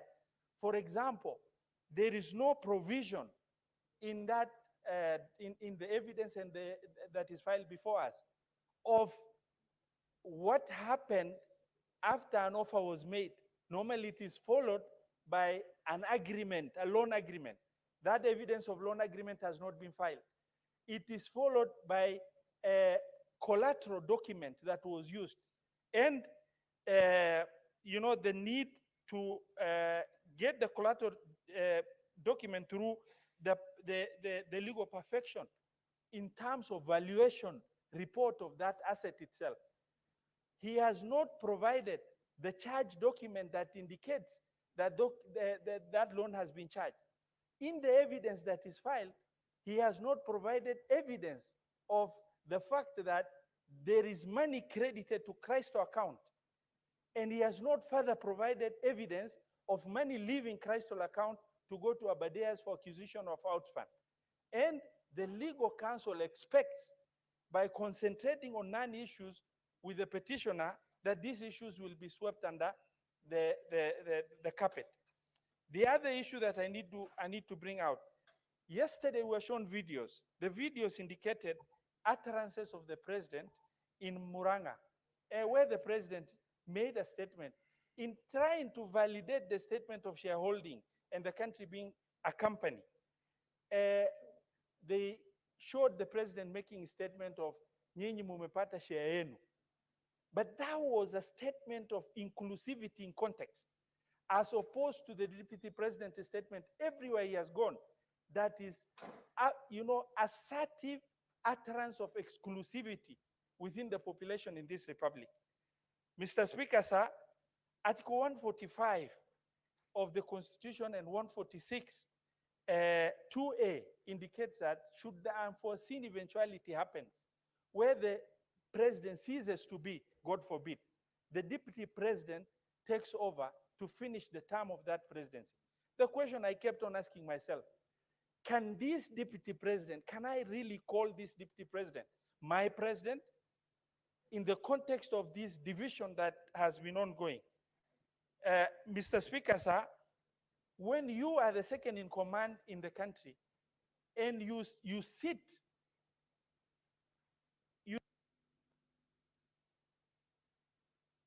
Senator Karungo. Senator Karungo. No, I want to speak from the floor.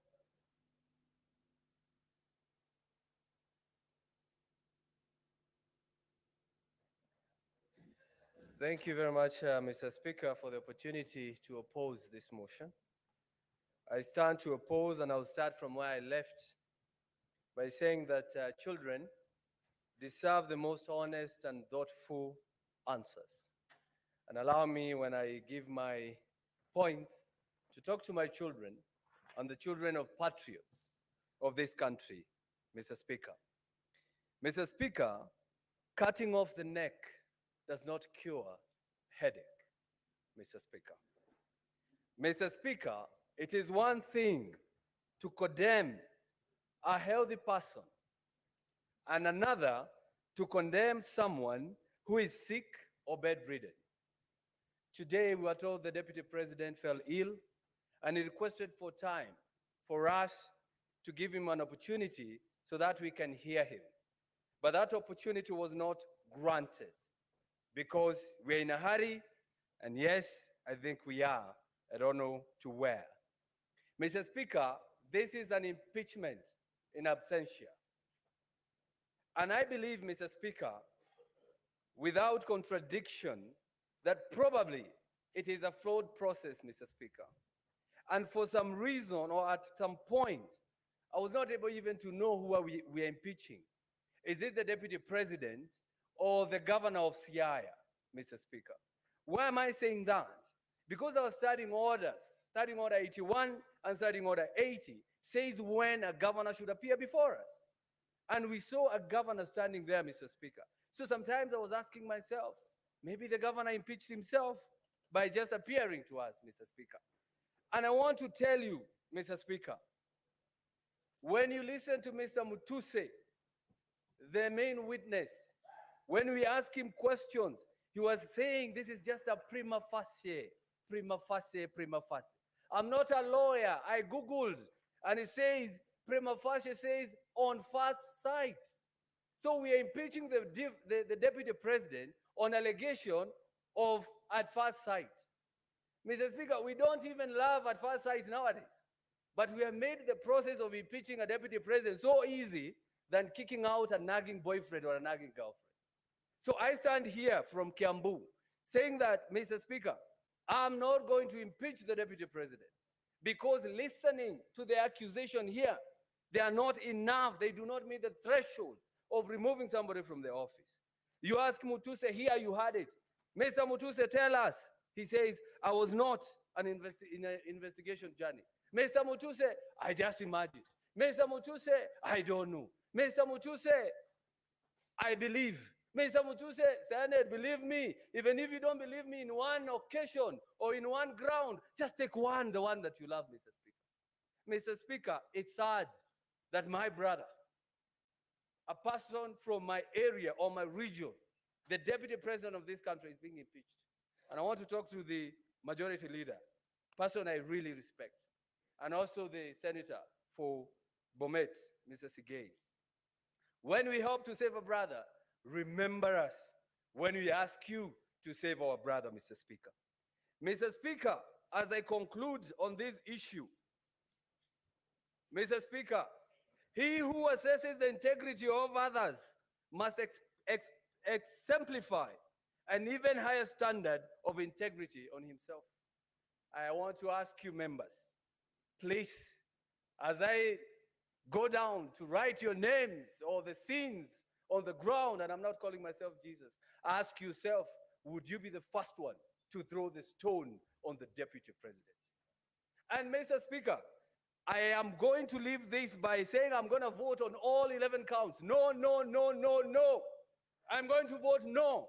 And I'm going to leave you with one quote I've read from a member of parliament from Gatondo North, who has said, Mr. Speaker, and I read, the dog is not sick, it's just afraid, facing its last 2 hours of power forever, Mr. Speaker.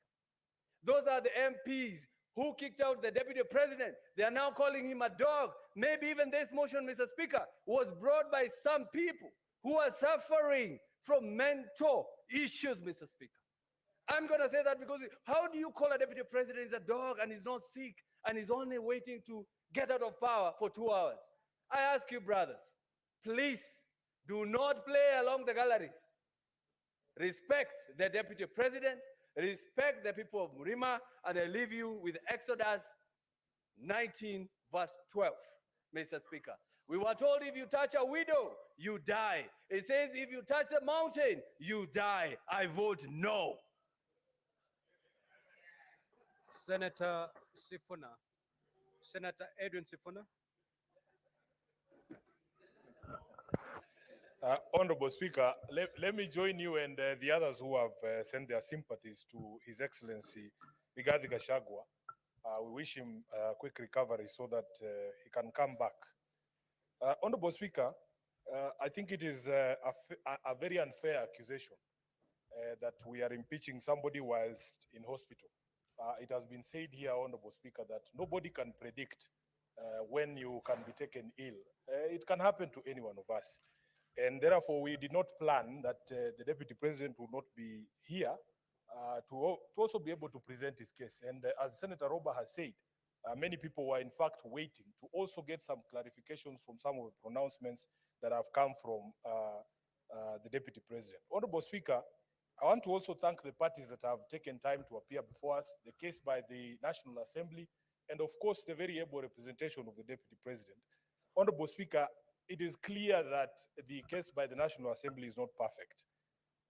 But I have agonized over some of the issues that have been raised by the National Assembly. And Honorable Speaker, allow me to begin with ground one, where the Deputy President is accused of violation of Articles 27(4), which, Honorable Speaker, makes it unconstitutional for you to discriminate on, among other grounds, Honorable Speaker, on the grounds of belief. Secondly, Honorable Speaker, there is also an express provision under Article 73 on the same and Article 33(3)(d) that specifically deals with speech, Honorable Speaker, that constitutes advocacy for hatred on the basis of discrimination. Honorable Speaker, yesterday when I put this question to the legal team of the Deputy President, I was expecting a proper explanation, but of course, you all saw that they chose to throw snide Senator remarks. Gataya and Senator Tabitha. Please pause my When time. Senator Tabitha, you're speaking, Pause the my time. senators please. give you a pin drop silence. The same must be extended to the senator for Nairobi City. Sit down, Senator Mofire. Proceed. So, Honorable Chair, Honorable Speaker, yesterday when I put this question seeking clarification to the defense team, they chose instead to make snide remarks about appointments that have been made recently of members of my party, ODM. Honorable Speaker, I have agonized about some of the things that the Deputy President has said. In fact, in my entire time as an elected leader, I've met the Deputy President only once, and this is the second occasion when he was in the House. And both of them, honestly, were very sad events. The first one was a funeral, and these proceedings can also be likened to a political death if the House decides to impeach him. But Honorable Speaker, on that occasion, I did tell him to his face my position on some of the utterances that have come from him, that in fact, I strongly objected to those pronouncements. His legal team sought to hide behind these coalition agreements. I have agonized over what to do with an agreement, Honorable Speaker, that ousts the mandate of constitutional bodies. For instance, Honorable Speaker, you are told that in the agreement, positions that especially are essentially are supposed to be available to all Kenyans through advertisement by the Public Service Commission, like permanent secretaries, have already been dished out. So what am I supposed to do with a contract that ousts the mandate of the PSC, a constitutional body?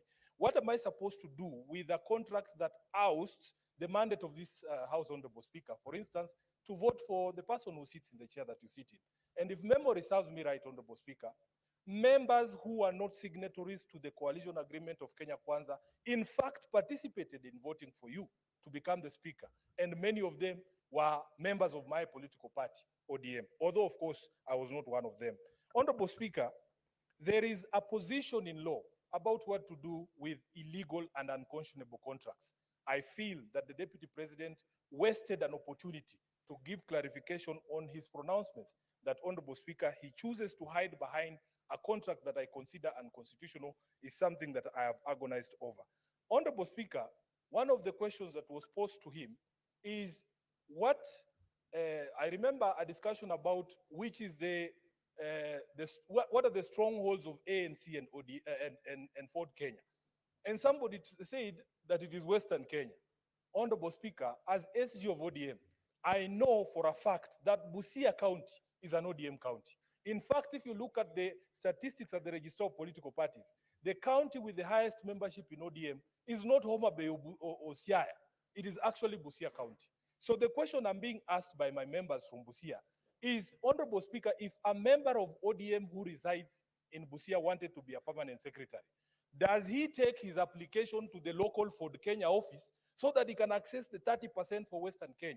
And that is the agony, Honorable Speaker, that people are going through. Honorable Speaker, there was also the conversation around the public attacks on a judge.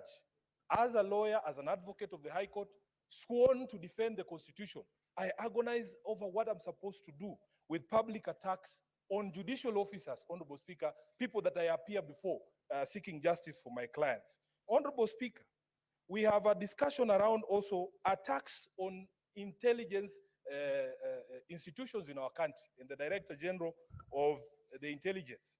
Honorable Speaker, it was argued here that in fact, as a member of the National Security Council, the Deputy Speaker has a forum, the Deputy President has a forum to bring up.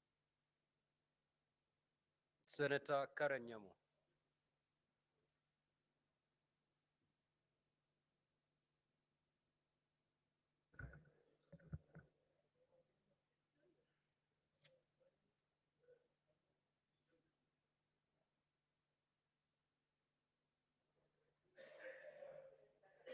Thank you, Mr. Speaker.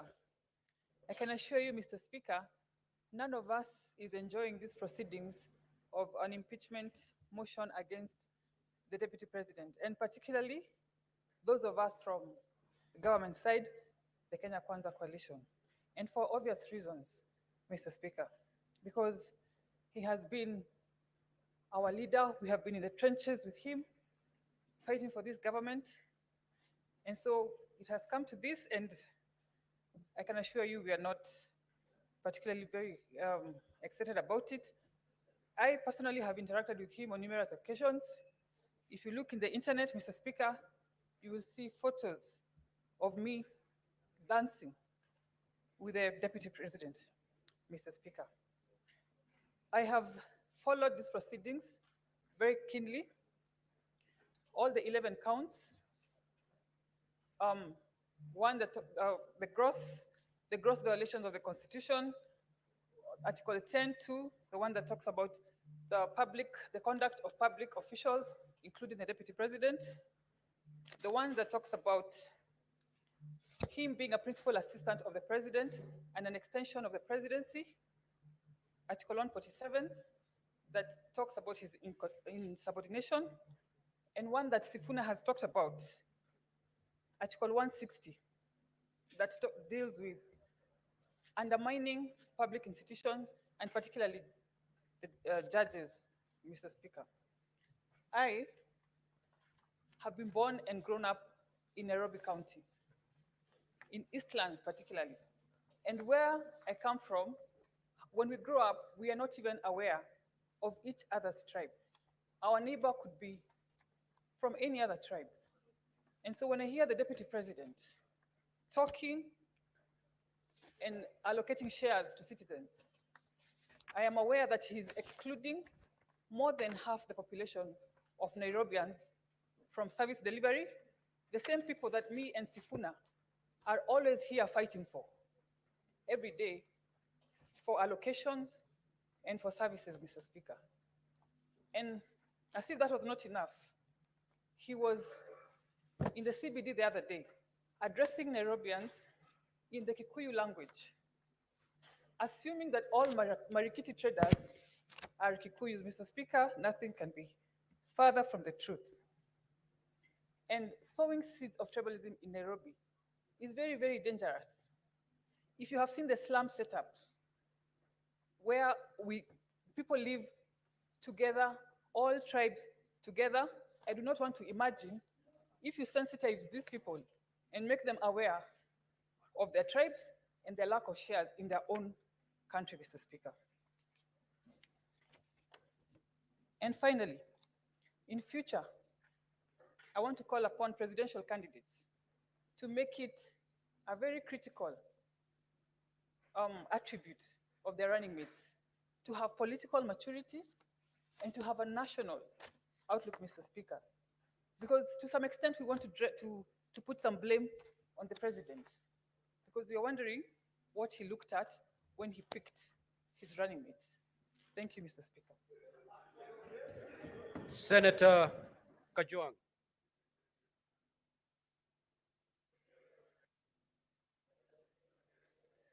Mr. Speaker, as I make my comments on this motion, I'd like to wish the Deputy President of the Republic of Kenya, Rigathi Gachagua, quick recovery.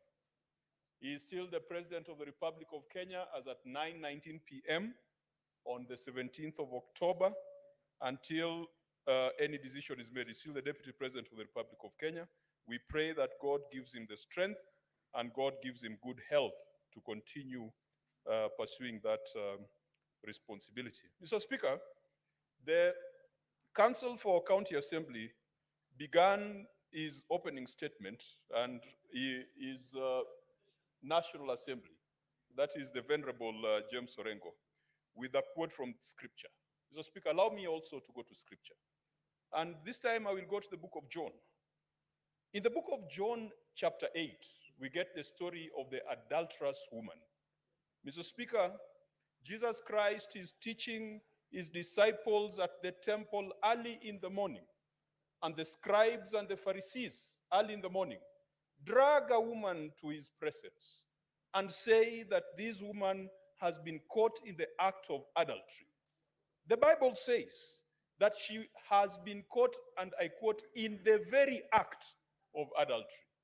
Mr. Speaker, what surprises me in this passage is that the woman who was caught in the very act of adultery has been produced, but the man who contributed to the adultery was not brought before Jesus Christ in the temple.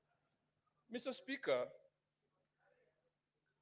we have a man who has been brought before us for impeachment. We have been told that he's been a political adulterer. We have been told that he has grossly violated the Constitution and the laws of the Republic of Kenya. Mr. Speaker, adultery takes two. It takes two to tango.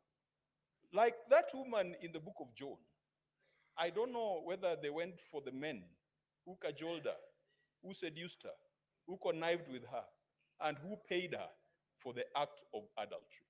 Mr. Speaker, in this Republic of Kenya, we must drain the swamp of adultery. And today, just like back in the days when the law of Moses required that a woman who had been convicted or accused of adultery ought to be stoned to death. Unfortunately, Mr. Speaker, it looks like the same punishment was not prescribed for men. It was just for women to be stoned to death, and yet it takes a man for a woman to commit adultery. Tonight, because the Constitution of the Republic of Kenya is just like the law of Moses. It says if you are found guilty of political adultery, you should be stoned to political death. It is called impeachment. You are sent into political purgatory for 10 years. You cannot run for office. Mr. Speaker, we must deal with the law as is. The law as is requires us that the woman or the man accused of adultery must be stoned to death in this chamber. That is the law as it is. But Mr. Speaker, we must make sure that we bring those other men and women who commit and who encourage people to go into adultery so that they also face the same sentence and they also face the same judgment. Mr. Speaker, I am convinced that political adultery has been committed in the case before us. There has been a conversation about a dubious shareholding structure of the Republic of Kenya. If the Republic of Kenya was a corporation, as we have been told, or if it was a political party, then we would have 56 million equal shareholders from Moyale to Vanga, from Nyatike to Nyandiwa, from Bumala to Malaba. Mr. Speaker, it cannot be restricted to a geographical entity called a mountain. Mr. Speaker, I am convinced that political adultery has been committed in the intimidation and threats to judicial officers. I am convinced that political adultery has been committed in public attacks on our intelligence service. So, Speaker, where I come from, if you find your father naked, you don't proclaim his nakedness, you cover him. And we cannot then proclaim the nakedness of our intelligence service.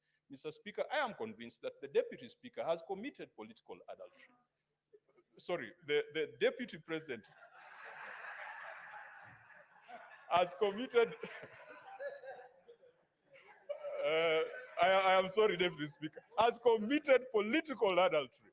And Mr. Speaker, for... Your time is up. Your time is up, Senator Murango.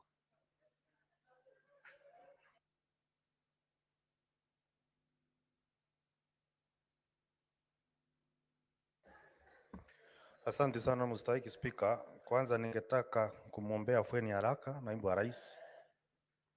Alafu niseme hivi. Mstahiki Spika, fisi anapotaka kula mtoto mwanawe husema kwamba ananuka kama mbuzi. Mstahiki Spika, mashtaka iliyo mbele yetu leo ni dhahiri shahiri ya kwamba ni fisi anayetaka kula mwanawe. Mstahiki Spika, wakati Mheshimiwa Karungu Wadhangu alikuwa anaongea hapa leo na kuambia ombe msamaha, alikuwa amemwambia naibu mkurugenzi mkuu wa idara ya jinai kwamba anapojibu ajibu na wanao.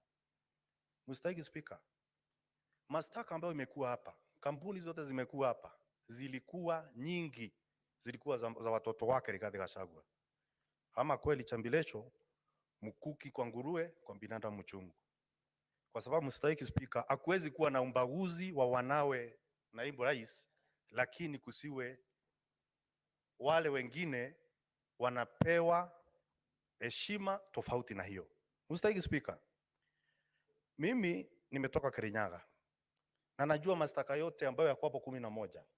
Kuna jambo moja ambalo mpaka ufanye kama utadhirisha mashtaka, na ni ushiriki wa umma ambao tuko na ushahidi mbele yetu. Mstahiki Spika, katika ushiriki wa umma ambao tuko na mbele yetu, isipokuwa picha za maofisi za CDF, alafu na takwimu ambazo zimetoka katika bunge la kitaifa, ambalo wale wote ambao walikuwa wametia sahihi kumondoa naibu wa rais ndio walioongoza katika ushiriki wa umma. Mstahiki Spika, ningeuliza itakuwaje, itawezekanaje mtu ambaye ametia sahihi kumondoa naibu wa rais halafu anaongoza katika ushiriki wa umma? Mbuzi atapata haki wapi katika mahakama ya fisi? Mstahiki Spika. Mstahiki Spika, ningetaka niseme ya kwamba ni rais kuangalia mashtaka na kuyaona kama inafaa kwa naibu wa rais ambaye ako hospitali. Najua ya kwamba naweza kuwa nimesimama hapa napoteza kuni nikichemsha mawe. Najua ya hivi. Lakini fisi alisema siku moja, hata aliambia mawe siku moja, hata kama hujaongea umesikia chenye nimesema. Mstahiki Spika, katika mashtaka yaliyo hapa, na sisi tunafaa kuongozwa na ushahidi, sio riwaya, sio hekaya za mbunwasi, sio fasihi. Mstahiki Spika, lakini tunazo hapa, mstahiki Spika, zote ni eka za bunwasi. Hakuna ushahidi wote ambao tumepewa mbele yetu, lakini siwezi kusimama hapa halafu niweze kumhukumu naibu wa rais, kwa sababu pia katika kitabu ya Kolosai 3 mstari wa 13 inasema ukihukumu wengine wa hukumu venye wewe utataka kuhukumiwa. Sasa mstahiki Spika, itakuwaje kwamba walioorodhesha mashtaka yaliyo hapa na kosa kuleta ushahidi tunafaa tuamini leo? Ni chuki ama ni uchungu gani ambao wako nao na naibu wa rais? Mstahiki Spika, unajua akuchukiae huwa anakuambia unamtifuria vumbi hata wakati unaogelea.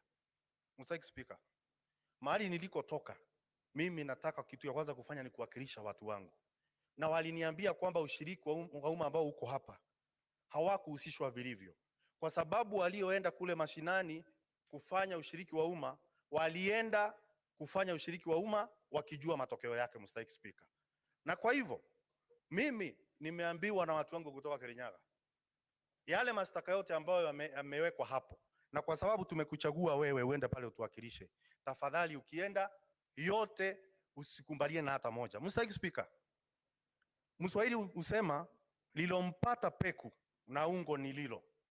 Mstahiki Spika, wewe ni Mswahili, unajua kwamba ungo ni uteo ambao ni mpya, peku ni uteo, ungo ni uteo ambao ni mpya, peku ni uteo ambao unapepetea ambao ni mzee.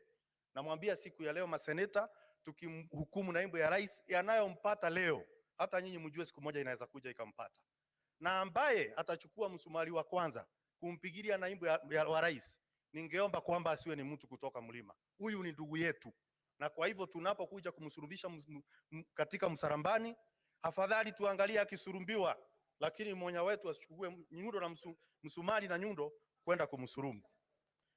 Mstahiki Spika, najua ya kwamba kuna wale ambao wanaelekeza vingine visivyo bwana. Mswahili usema usiwe vitatange kuwatosa wengine ndemani. Kama uko na msimamo tayari, usije ukapeleka mwenzako katika huo msimamo wako. Tunafaa kuzingatia ushahidi, tunafaa kuangalia kwa haki, kama maombi yetu ambayo tuko nayo katika seneti kwamba tutaangalia kila kitu kwa haki na uaminifu. Asante sana mstahiki Spika. Now, honorable senators, we had a consensus to terminate at 9:30. But again, breathe in and out. But again, I'm asking with your consensus if we can push it for another half an hour so that we terminate at 10. Is that okay? You know, honorable senators, we have to vote for 11 counts individually. So we will do an extra half an hour, then we terminate. The Honorable Olekina, Senator. Thank you, Mr. Speaker. Mr. Speaker, this evening, let me disabuse this notion that an impeachment process is an attack of the mountain region. Mr. Speaker, an impeachment process is a vital process of holding public officers, state officers, accountable. Mr. Speaker, I've heard on various occasions from my colleagues, those who oppose this motion, that we are targeting the mountain. I beg to differ, and I do so with the following findings. There is a lot of movement in the chamber, Mr. Speaker. Honorable senators, and Senator Pause my time. Lekina's. Let's take our seat, please. And let us hear the honorable senator in silence. Thank you, Mr. Speaker. Let me begin again by saying I want to disabuse this notion that an impeachment process is an attack of a region. It is not. It is a constitutional process that this House has been given the task to be able to hold public officers accountable. Today, we are discussing the impeachment of a deputy president. Tomorrow, we might be discussing the impeachment of a president. We have constantly debated impeachment of governors here. I've never had, at one given time, when people come up and say we are targeting a particular community. We are not, Mr. Speaker. Mr. Speaker, we have been entertained this afternoon or the last 2 days with the defense alleging that the shareholding utterances made by the deputy president is that he was referring to the shareholding of a coalition agreement. And Mr. Speaker, we were demonstrated here that the Kenya Kwanza coalition agreed upon how they can be able to share different, positions in government. In fact, I thought they would say that the Speaker of this House was also negotiated. I believe when the Speaker of this House was proposed to be voted for, he was voted for by all the senators. And never have I seen the Speaker giving preference to the people of the coastal region. So, Mr. Speaker, I find I'm not convinced by the defense that the shareholding being uttered by the Deputy President is based on a coalition agreement. Mr. Speaker, the defense attempted to respond to the allegation on ground 8, whereby they say that the utterances of the Deputy Speaker violate Section 132 of the Penal Code. It is important for us to know what Section 132 of the Penal Code says.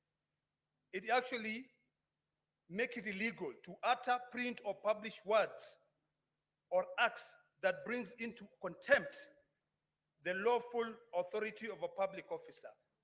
The decision made by Justice Esther Maina in her capacity as a judge of the High Court is protected by the position that she holds. So it is a bit unsensical for the Deputy President to go out in public, instead of following the due process of the law, to be able to go out and appeal the decision of that judge. Until today, Mr. Speaker, the coercion which was used to be able to return the 200 million shillings back to the Deputy President, that money must go back to the public. Mr. Speaker, the Deputy President has got a forum. Article 240 of the Constitution puts him as one of the key members in the National Security Council. He has got a forum to be able to go out there and express his dissatisfaction with the NIS. When he calls a press conference and outright says that the Director General of the National Intelligence has completely brought that service into a halt, he was exposing the secrets of this country. And what he was doing is that he was actually saying that we have got no control. Mr. Speaker, if for anything, today I'll cast my vote based on various issues. One, on shareholding. Two, on the violation of Section 132 of the Penal Code. Three, on the issues of coercion. I listened to the gentleman from Kempsat this afternoon when he said that he had to sit for hours at ESCC to be able to come out with one billboard. One. He was called on the 11th. When the defense were trying to justify that, instead of actually reading the recommendation made by the Senate, they were going through the submissions of one of the witnesses who appeared before my Committee of Health. So, Mr. Speaker, I'm convinced. Senator Seki. The senator was elected by the people of Kajiado. Thank you very much. Thank you very much, Honorable Speaker. I also want to put my voice to this motion of the proposal to removal of the Deputy President of the Republic of Kenya, Honorable Rigathi Gachagua, as a motion by Honorable Mutuse. I want to say that the grounds that has been put to this House from number 1 to number 11, Honorable Speaker, I thank the legal counsel of the Deputy President for interrogating the witnesses, more so Honorable Mutuse being the lead witness and the mover of the motion.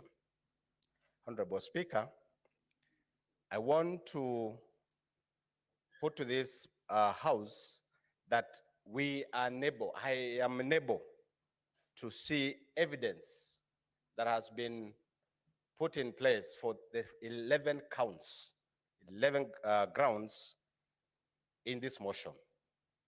Honorable Mutuse was unable to demonstrate on issues that has been raised in this motion. Particularly, can go to 1 or 2, the motion or the counts 7 or charge 7, where the Deputy President was alleged to have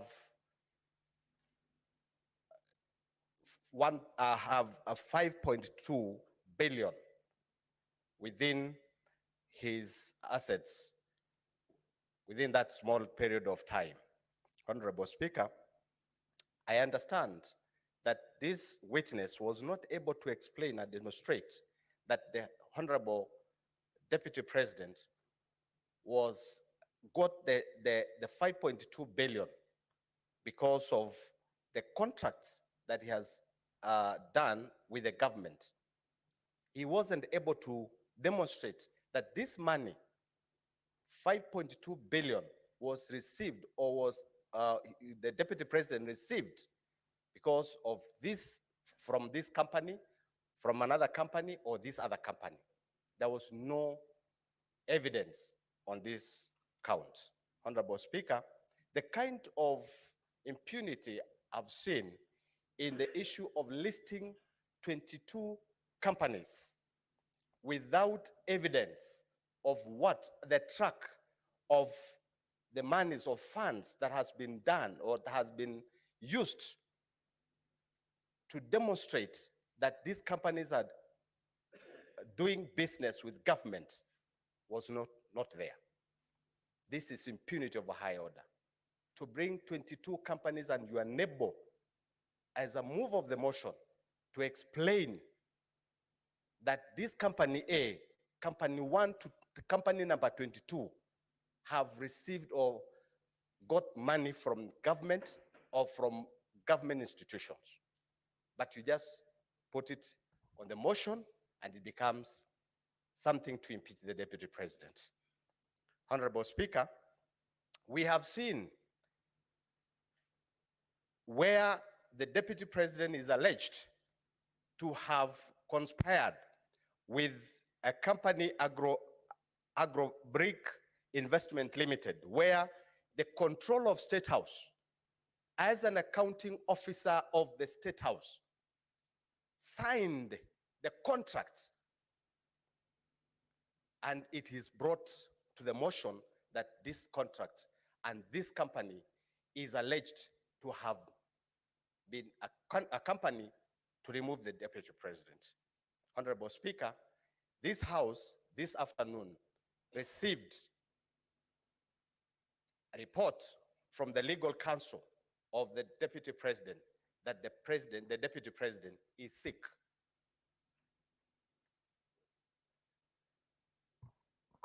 Now, we are ready. Senator Faki.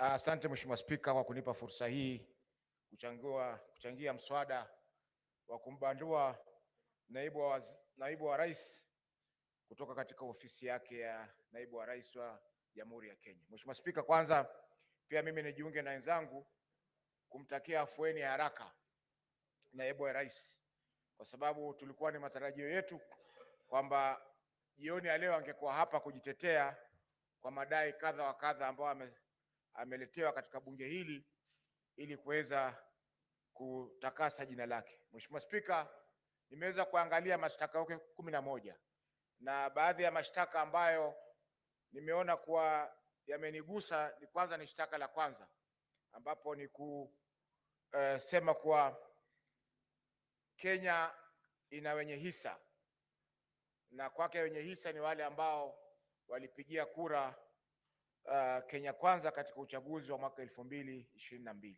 Mheshimiwa Spika, hiyo imebagua makabila zaidi ya 47 katika nchi yetu, na sisi ambao tutatoka pwani, ambao kutoka mwanzo pwani ilikuwa si koloni ya Kenya, ilitupa mshtuko mkubwa kwa sababu tuliona kwamba tunazidi kutengwa katika mamlaka ya jamhuri yetu ya Kenya.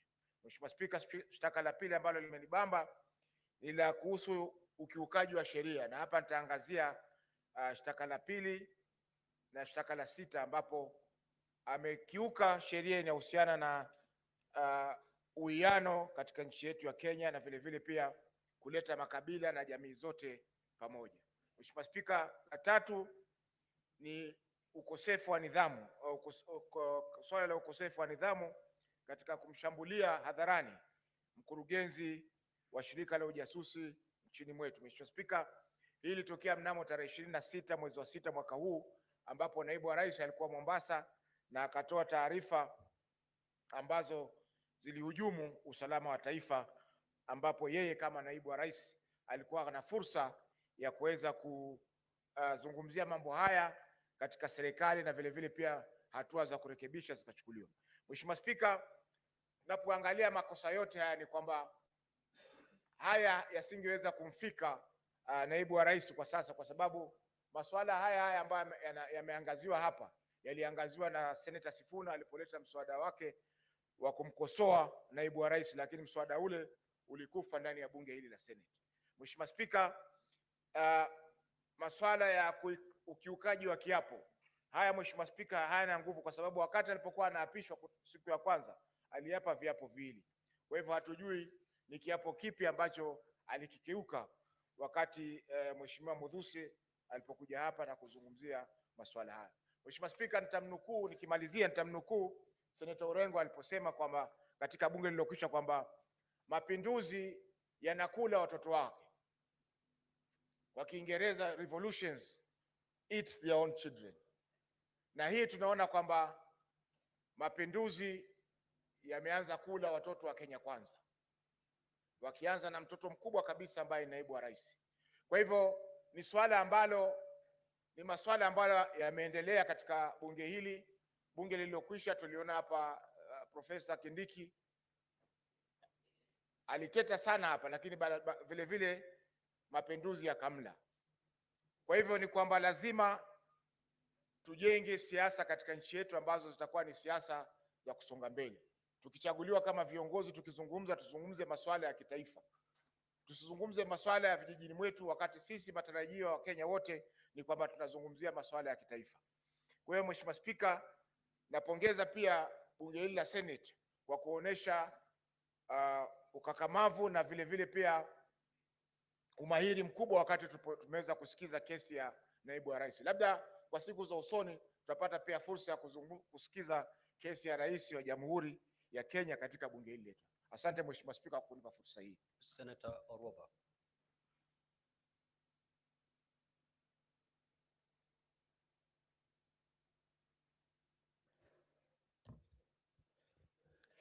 Thank you, Mr. Speaker.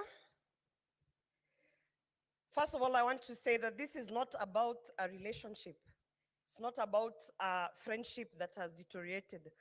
I have been hearing people say, if it's about a relationship, if it's about a marriage that has broken, why don't they go back and make peace and come together? No, Mr. Speaker. These two individuals, His Excellency the President and the Deputy President, did not come together so that they can live happily ever after and have children, Mr. Speaker. They came together so that they could deliver development to the people of Kenya, Mr. Speaker.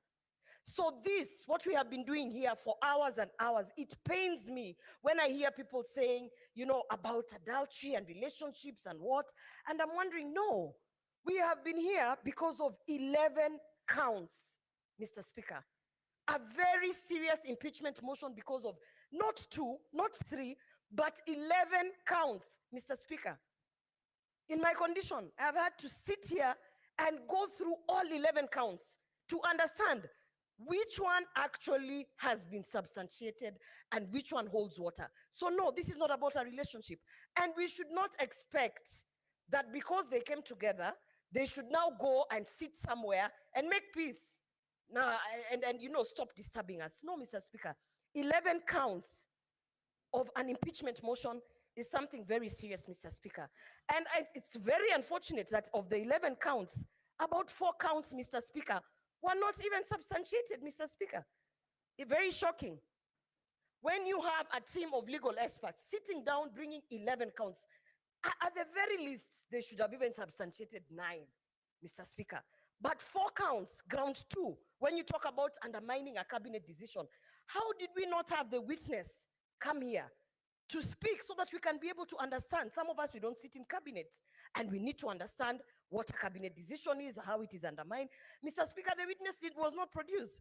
We had another witness who did not come here in terms of undermining devolution. Governor Sakaja signed an affidavit, but then did not appear, Mr. Speaker. People must respect the Senate, because when we are sitting here to analyze 11 counts, Mr. Speaker, honestly, in all fairness, they should at least be substantiated to some level.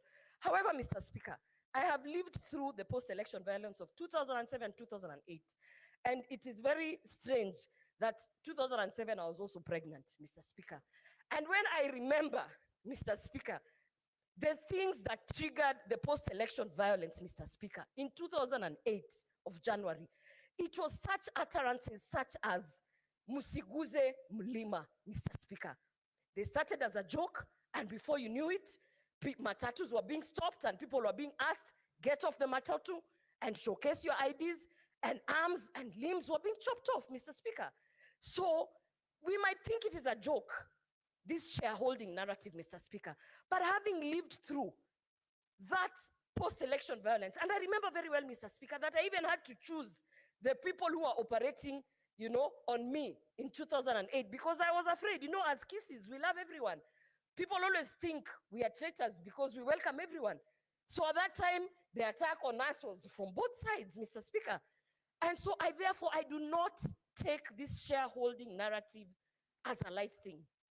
I do not take this Musiguze Mlima as a light thing, Mr. Speaker, because I have been affected directly. And on that count, Mr. Speaker, I definitely have seen that it has been substantiated. We have seen the evidence, and we have even seen repeated utterances of causing divisiveness in this country, Mr. Speaker. And I want to say today, Mr. Speaker, this country is not about one person. It is not about William Ruto. It is not about Rigathi Gachagua. This country is about the 50 million Kenyans who have to live in peace and under the national unity, Mr. Speaker. And for that reason, Mr. Speaker, I want to say that on that shareholding narrative, I hold my ground, and I will definitely vote that he should be impeached. Senator Kavindo.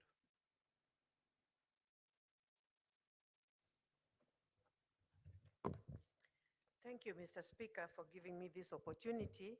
And let me start by telling His Excellency, the Deputy President of this country, Pole Sana, and we wish you a quick recovery. Two, Mr. Speaker, I want to quote a scripture which has been quoted here, John 8:7. Jesus told the people who took that woman to before him, whoever has no sin to be the first to take the stone and throw at that woman. And when he bent down, when he came up, there was none of them. All the men had gone, only the woman was standing there. And he told her, go in peace, your sins have been forgiven. Mr. Speaker, when I talk like this, I'm saying that the other day we had the Deputy President publicly ask for forgiveness. And the Bible in the book of Matthew 14, Matthew 6, verse 14 and 15 says that if we don't forgive men their sins when they sin against us, our Heavenly Father will never forgive us our sins. And talking like this, Mr. Speaker, I want to say the mover of this motion, Honorable Mutuse, could not substantiate the allegations. He was asked questions, and people even outside on media are laughing and asking what kind of a lawyer is he, because he could not answer many of the questions, because I think he was not aware of what, of the motion. To me, it seemed like it was drafted by somebody else and he was given just to table it. Mr. Speaker, I want to say, even the last speech of the National Assembly, they said on impeachment, it is not necessary or important to substantiate every allegation and even to make sure that you have all the evidence of the allegations, because this is not like court. And I thought, as a Senate, we sit here as a court. And whatever ruling we give here is acceptable. And so I wonder why one would stand and say that they could not, it is not a must that they substantiate beyond reasonable doubt. I believe if we are impeaching a person, we should, all the accusations must be substantiated and beyond reasonable doubt, because that is one's career we are about maybe to ruin. And this person has a family. This person has a career. When I think of Waititu, when I think of Songo, for 10 good years, they cannot stand on any elective office. And I Order, had, honorable senators. Senator Methu, you are heard in silence. Senator Fonandi, you are heard in silence. thank you, Mr. Extend Speaker. the same treatment to Senator Kavimbi. Thank you, Mr. Speaker. And Mr. Speaker, it was just the other day, I heard Majority Leader and many of us here say that Songo was impeached for no good reason.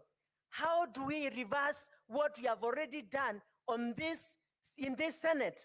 So, Mr. Speaker, I want to say, before we impeach anyone, we must substantiate all the charges and make sure that it is not something that we are going to eat back our words and start saying we did a mistake. Mr. Speaker, I stand here to say no to this motion. Senator Kathure Murungi. Thank you, Honorable Speaker, for this opportunity also to make some comments, one or two comments on this important exercise. Mr. Speaker, many Kenyans are wondering why the Deputy President is being impeached. And they are saying if he is to be impeached, him and the President should be impeached at the same time.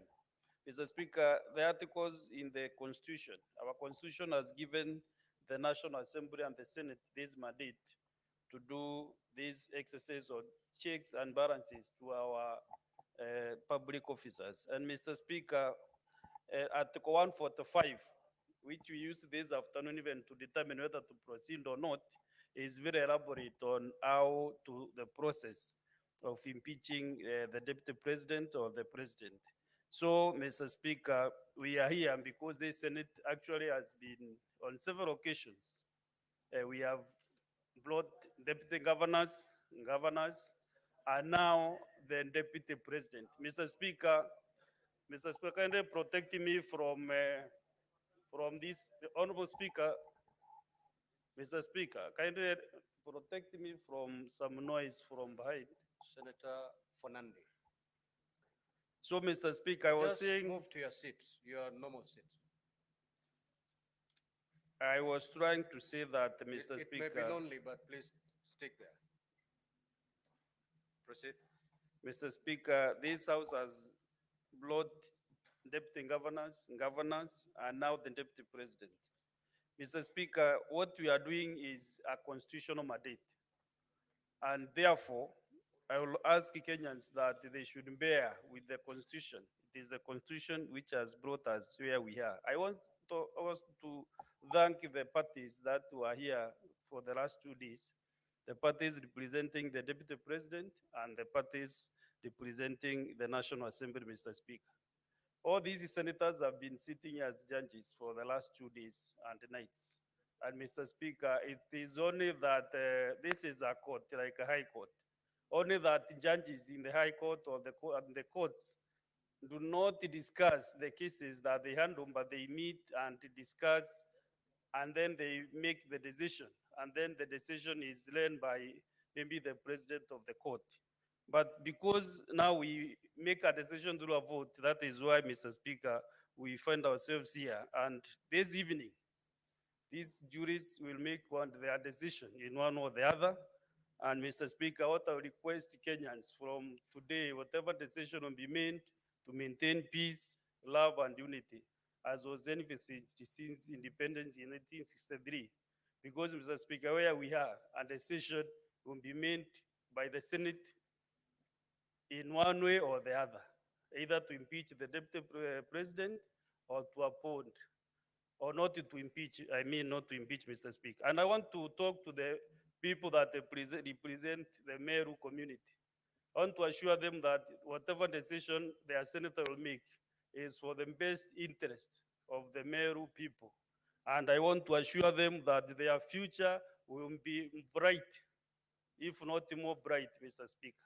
And what they need is service delivery, not individuals. Whatever decision that I'll make is for their best interest, because they elected me to make some decisions. Some are soft decisions or hard decisions. But what they need at the end of the day, they will ask their senator for 5 years, what have you done for us? But as I finish, Mr. Speaker, I want to encourage all of us in a verse from the Bible, Thessalonians chapter 5, verse 18, which says that in every situation, no matter what the circumstances, be thankful and continually give thanks to God. For this is the will of God for you in Christ Jesus. So whatever you do, thank God. Whatever happens to you, thank God, because we always should give thanks to God. Thank you very much, Mr. Speaker. Senator Crystal Asige.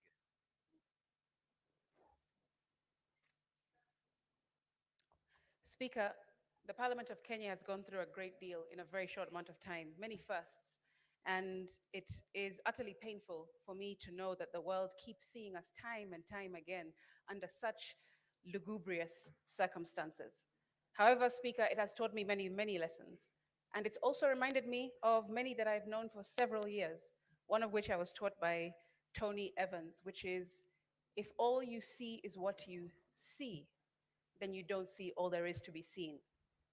Speaker, I have never met the Deputy President. In fact, in the last 2 days, the first time we've ever shared any space together. And to be honest, I don't think that we have much in common. I personally feel like there is a lot to be desired in his leadership style, for me personally. However, instead of going to the Bible, I want to go instead into my own experience and draw some parallels. Mr. Speaker, of course, people know that I have glaucoma, and I've been fighting and battling it for several years of my life. And Speaker, when I first got my diagnosis when I was just a teenager in high school, I was told that it was imminent. There was no running away from my condition. And I didn't know at the time that I had anything that was going on.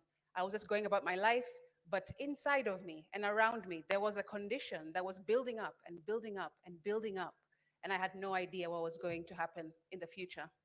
Mr. Speaker, now I've been left blind, and I cannot see in front of me even when I put my hand in front of my face. Mr. Speaker, the parallels I draw with my life and the current hearing that we are sitting in today is that the Deputy President did not foresee this happening to him either. Mr. Speaker, I have also drawn parallels of feeling out of control, which I assume that he feels. Being given a diagnosis that seems imminent, that he cannot stop. Mr. Speaker, I also feel that he is probably feeling fear. That's what I've heard, Mr. Speaker, feeling betrayed, feeling angry. And I felt all those feelings because of a situation that I can draw parallels with in this hearing. And Mr. Speaker, I have been fighting and fighting, pleading and praying, trying everything in my power to mitigate, to stop, just like he has been doing in the last several weeks that this has been going on, Speaker. And it's funny that it's Blindness Awareness Month this month in October, because there are many lessons, like I said, that I have learned, and I wish that the public will also take from this experience. Mr. Speaker, I hope that the public understands that when they have their back to the wall, when they've been in any kind of battle, even when they feel isolated, there is something called golfer's elbow, which I learned. Golfer's elbow is the idea that, or is a condition that golfers usually have when they hold on to the grip of their club too tight for a long period of time, and they end up injuring their wrist all the way up to their elbow because they're holding on too tight to an outcome, too tightly. And I've learned that sometimes you just have to let that go. And I hope that the public can take that away from this situation. Mr. Speaker, we must move away from hegemony, the idea of being dominated by one group or a person or a company or a state, because we are a democratic republic, and we need to move away from such ideology, such utterances, such behavior, Mr. Speaker. However, in the 11 counts, I have seen many that have no evidence, and I've seen some that do have some evidence. But I have not been particularly given confidence by the witness-in-chief, the mover of this motion, when I saw him up on the stand, Mr. Speaker. Although none of us can relate to what it's like to being a deputy president in this room for sure, we can definitely relate to the lessons that I've just mentioned. Mr. Speaker, make decisions today that will not betray you tomorrow. That's one. I also want to share that even though you're in a battle, whatever that might be, financial, personal, medical, whatever it is that you're going through at the moment, and you feel like your back is on the wall and everything, all the odds are against you, remember that it gets better. You do better. You will experience better, and we will become better, Mr. Speaker. I will finish, and I hope that the senators will remember what I said to them yesterday from the Bible, Proverbs 17:15. Senator Newton.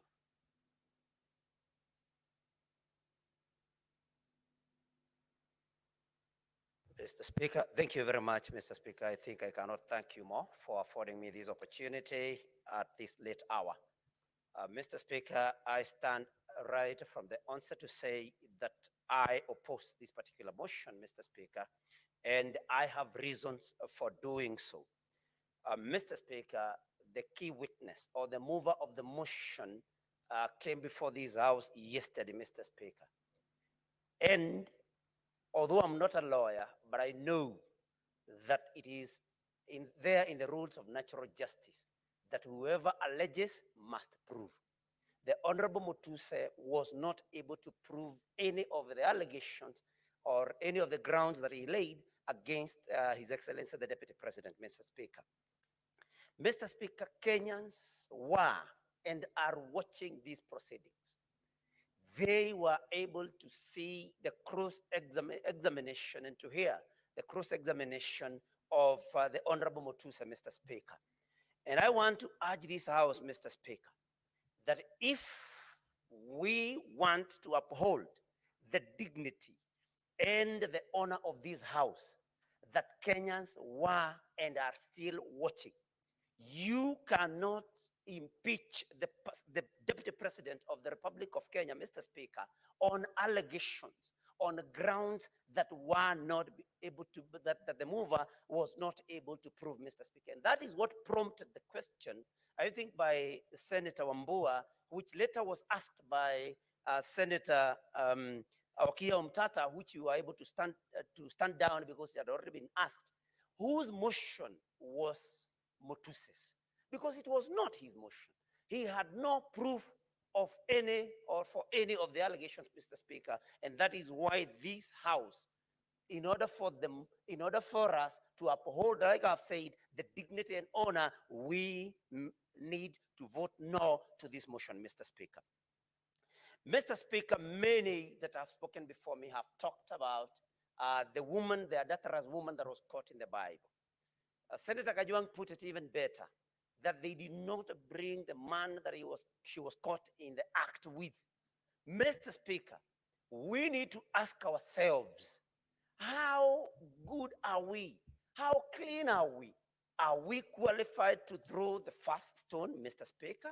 I think that is the first question that we should ask ourselves, that as we judge the Deputy President, how good are we? How many mistakes, how many offenses have we ever committed? How many sins even have we ever committed? And God forgive us, and our fellow human beings also forgive us, Mr. Speaker. But the most moving thing, Mr. Speaker, is that we did not give the Deputy President an opportunity. I know, of course, the motion to defer this particular, to adjourn up to Saturday did not pass. But Mr. Speaker, under section 50 of our constitution, Mr. Speaker, 50-0, Mr. Speaker, we need to give any person 50-0, that is 50, Mr. Speaker, 2F, to be present and when being tried, unless the conduct of the accused person makes it impossible for the trial to proceed. Mr. Speaker, the Deputy President was taken ill, according to what the council reported to this House.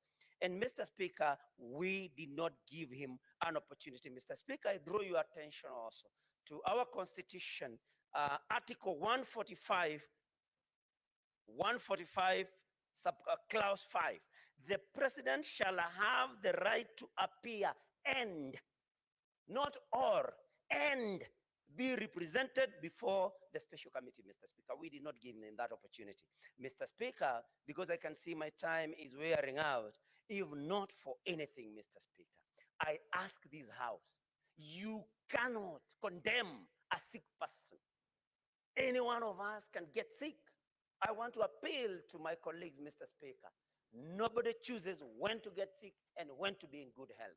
You cannot, we cannot afford to judge a person, to condemn a person when they are in hospital, Mr. Speaker. And so I want to appeal to the members of this House that if not for anything else, you consider that the Deputy President has been taken ill and show the necessary compassion. And Mr. Speaker, I want to, my majority leader is here, and he said he made a statement that was very disturbing, that even those that are saying that it can bring division should. Senator Mogeni.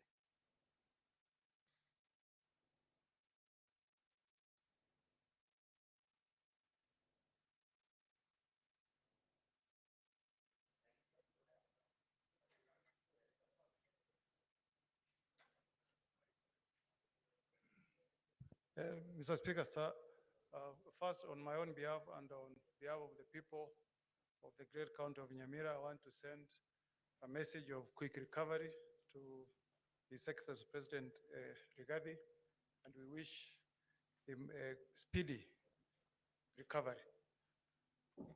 Mr. Speaker, the Bible says in the book of Ecclesiastes 3, verse 1, that there is a season for everything. There is a season to be born politically and a season to die politically. That's biblical. The Speaker, I've agonized. Mr. Speaker, I've gone through a lot of soul searching, Mr. Speaker, as I listened to the evidence that was tendered against, as I listened, Mr. Speaker. Just pause the time for Senator Mogeni. Let us allow Senator Mogeni to be heard in total silence, please. As a lawyer and a person who witnessed the birth of the 2010 Constitution, Mr. Speaker, I strongly believe, Mr. Speaker, that Kenya belongs to all the 42 plus tribes, Mr. Speaker. And what has disturbed me, Mr. Speaker, for the 2 days I've sat here, Mr. Speaker, what would happen to my community in Kisii and in Nyamira if we ran our government through this theory of shareholding. Mr. Speaker, as I speak tonight, Mr. Speaker, the people of the two counties of Omogusi, Nyamira, and Kisii are victims of that theory of shareholding. That community, Mr. Speaker, called Omogusi, has got no even a single PS serving in government, Mr. Speaker. Mr. Speaker, as we speak this evening, Mr. Speaker, the Omogusi people, Mr. Speaker, have been the biggest victims of this theory of shareholding. Mr. Speaker, the Constitution that we enacted in 2010, in Article 27, Mr. Speaker, clearly states that we should not discriminate, Mr. Speaker. I hope, Mr. Speaker, when I cast my vote tonight, I'll be sending a message from the people of Nyamira, Mr. Speaker, that a government is formed for all the tribes in the Republic of Kenya, Mr. Speaker. I've agonized, Mr. Speaker, on the issues that have been brought in this motion, touching on the widow and the children of the late Governor for Nyeri, Gachagua. And Mr. Speaker, I wondered if adverse statements and inferences have been made touching on the conduct of the Deputy President against the widow of the former governor and the children of the late governor, the nephews of the Deputy President.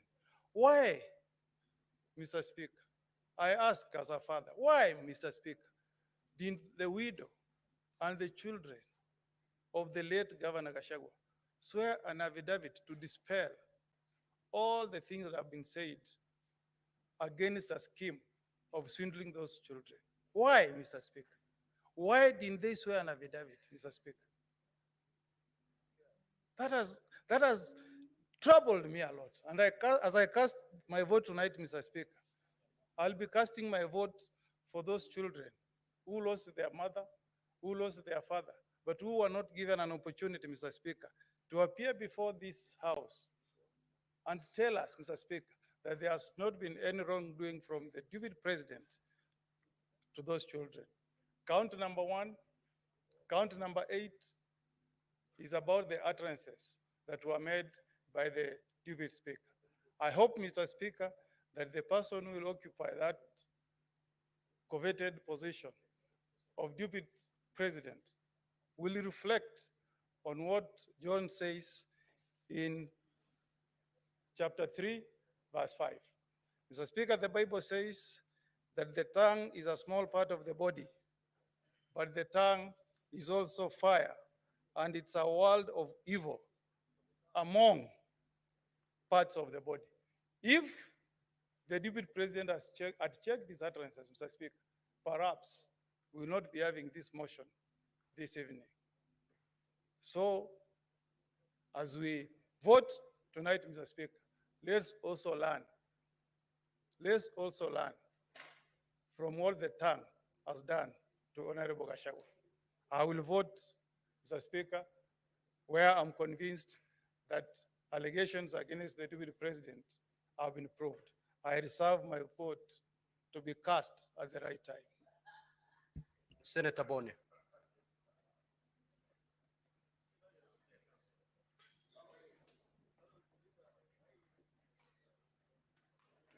Thank you, Mr. Speaker.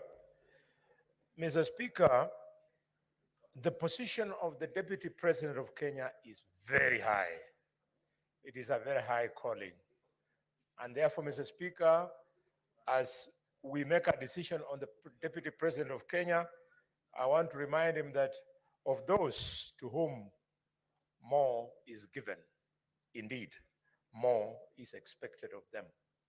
And he should not feel that he is being victimized because, Mr. Speaker, the highest standard of this Constitution in 2013, by dint of lack of integrity, the Deputy Chief Justice, Nancy Barasa, lost her job merely because she pinched the nose of Kwamboka. The Deputy President indeed did worse than pinching the nose of somebody. Mr. Speaker, the Deputy President seeing the allegations against him, I can't imagine that he moves around with the moninga of man of faith and truthful man. Mr. Speaker, if really we must talk about faith, may I remind the Deputy President of a man of faith, a man of letters called Bill Paul. Bill Paul said, man of faith, that integrity is like virginity. You lose it only once. And when you lose it, you can never get it back. The Deputy President has lost that virginity of leadership. Mr. Speaker, coming from a community that paid for the price of inflammatory speeches in Likoni, in Molo, and in Trans Nzoia, if I had time, I would discuss what some of my relatives went through, including Pastor Yai from Ichina village. Mr. Speaker, during the tribal clashes of 1992 and 1997. I would like to remind the Deputy President of the post-election violence of 2007, 2008. One of the reasons why we had to have this progressive constitution that will be removing him, hopefully, this evening from office. Mr. Speaker, even as we ask the Deputy President to leave office, we must insist that the DCI and the ESCC and other investigative institutions must pursue this matter beyond this vote. I have on mind, Mr. Speaker, the activities of the intricate web of companies up to 22, so to speak. The reason I believe young Mutuse could not bring all this, dear senators, colleagues, is because effort requires money, requires time to do all that research. Some of them you have to do clandestine for you to get information. I believe that if the Deputy President had taken the dog, we were going to completely undress him.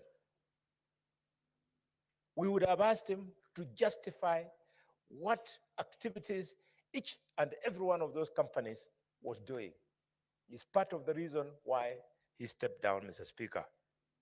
Mr. Speaker, I have evidence, which I don't wish to be part of the case, that as soon as the Deputy President's brother died, the wife went to the corporate branch of the cooperative bank and started crying there that the manager should stop the Deputy President from operating these accounts. Mr. Speaker, finally, the Deputy President must be investigated for the role. Senator Eddy.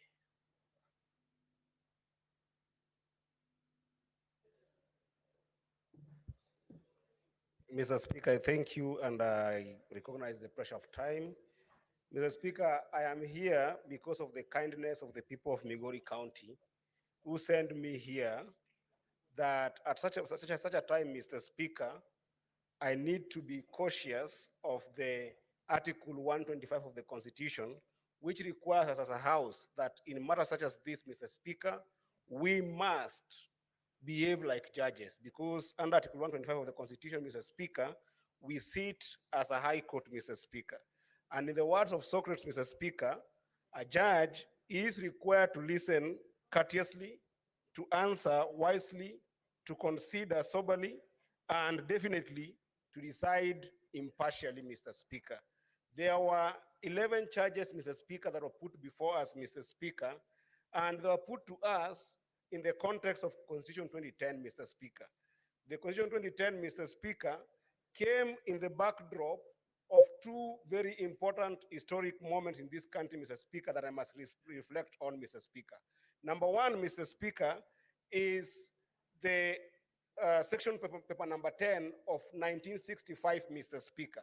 That section paper number 10, Mr. Speaker, divided this country into those who are important and those who are not important. The language that was used then, Mr. Speaker, was the idea of northern frontier district, Mr. Speaker, that then discriminated upon some communities, Mr. Speaker, against others, Mr. Speaker. Number two, Mr. Speaker, in 2007, Mr. Speaker, this country was divided on the basis of ethnicity, Mr. Speaker.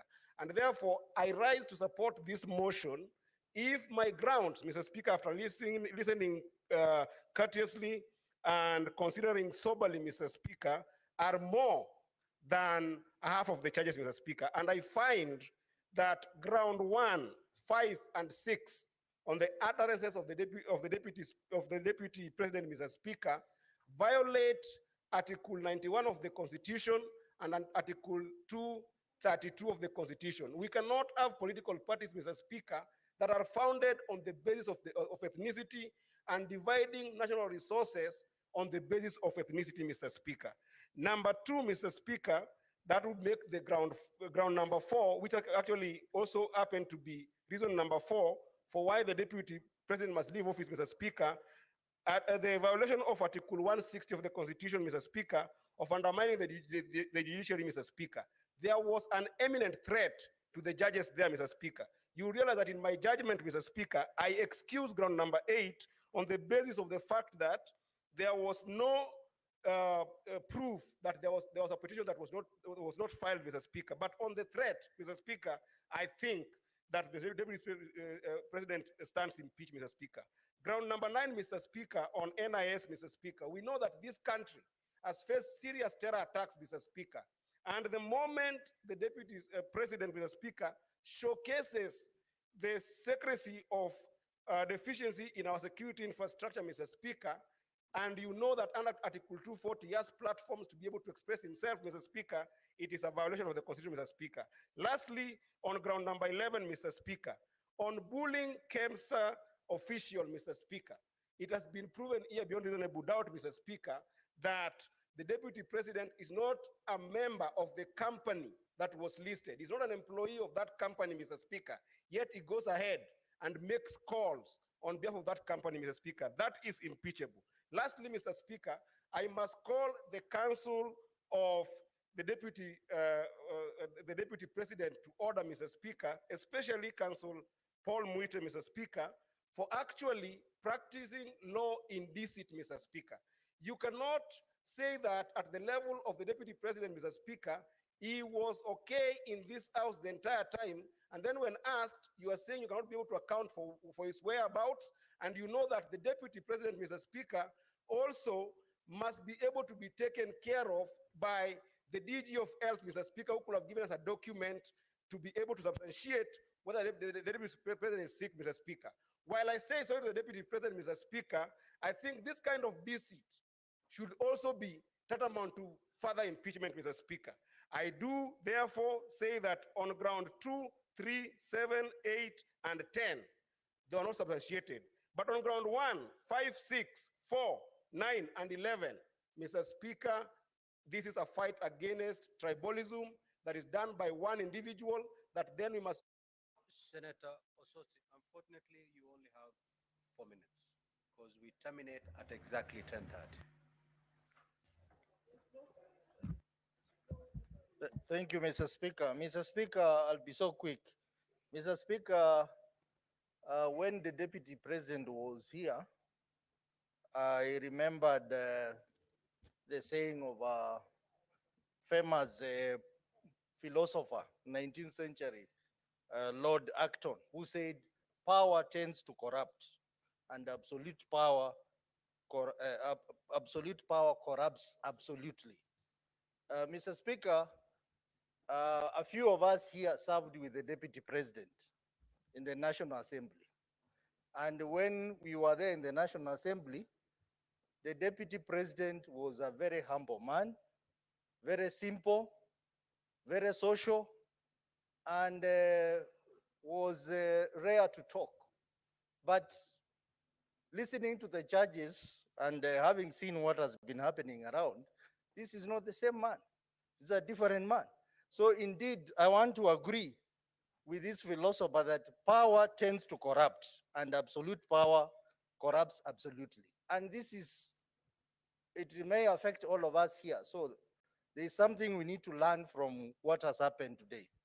Mr. Speaker, I also want to congratulate the members here for their decency and maturity in conducting a fair trial.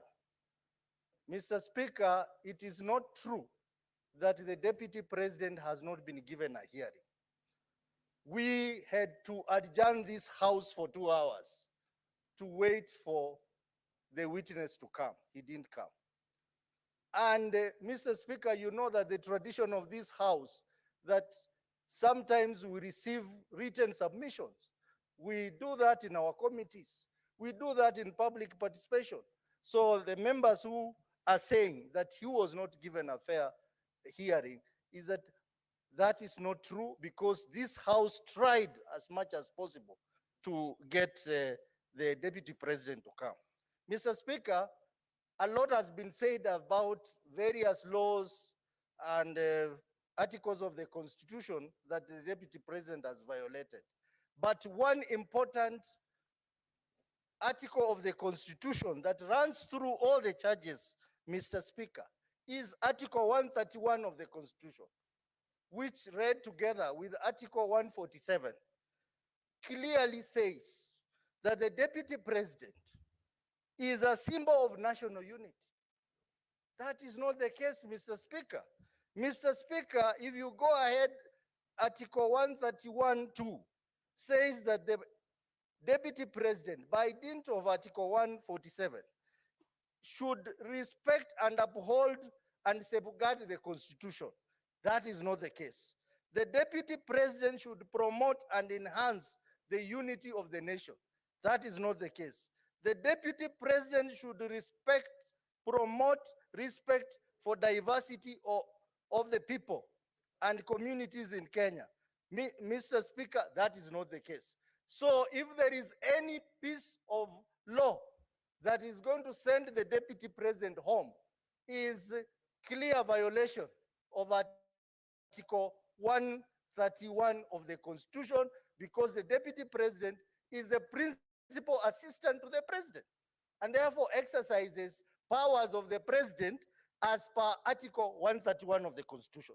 Mr. Speaker, if there is one charge, because we have 11 charges, that is going to send the Deputy President home, it's charge number 1. I listened to the evidence that was brought here by his counsel. That evidence of the coalition agreement of Kenya Kwanza was not sufficient, was not convincing. And in fact, Mr. Speaker, the Deputy President conveniently hid for. Your time is up. Majority Leader, you may now have to reply.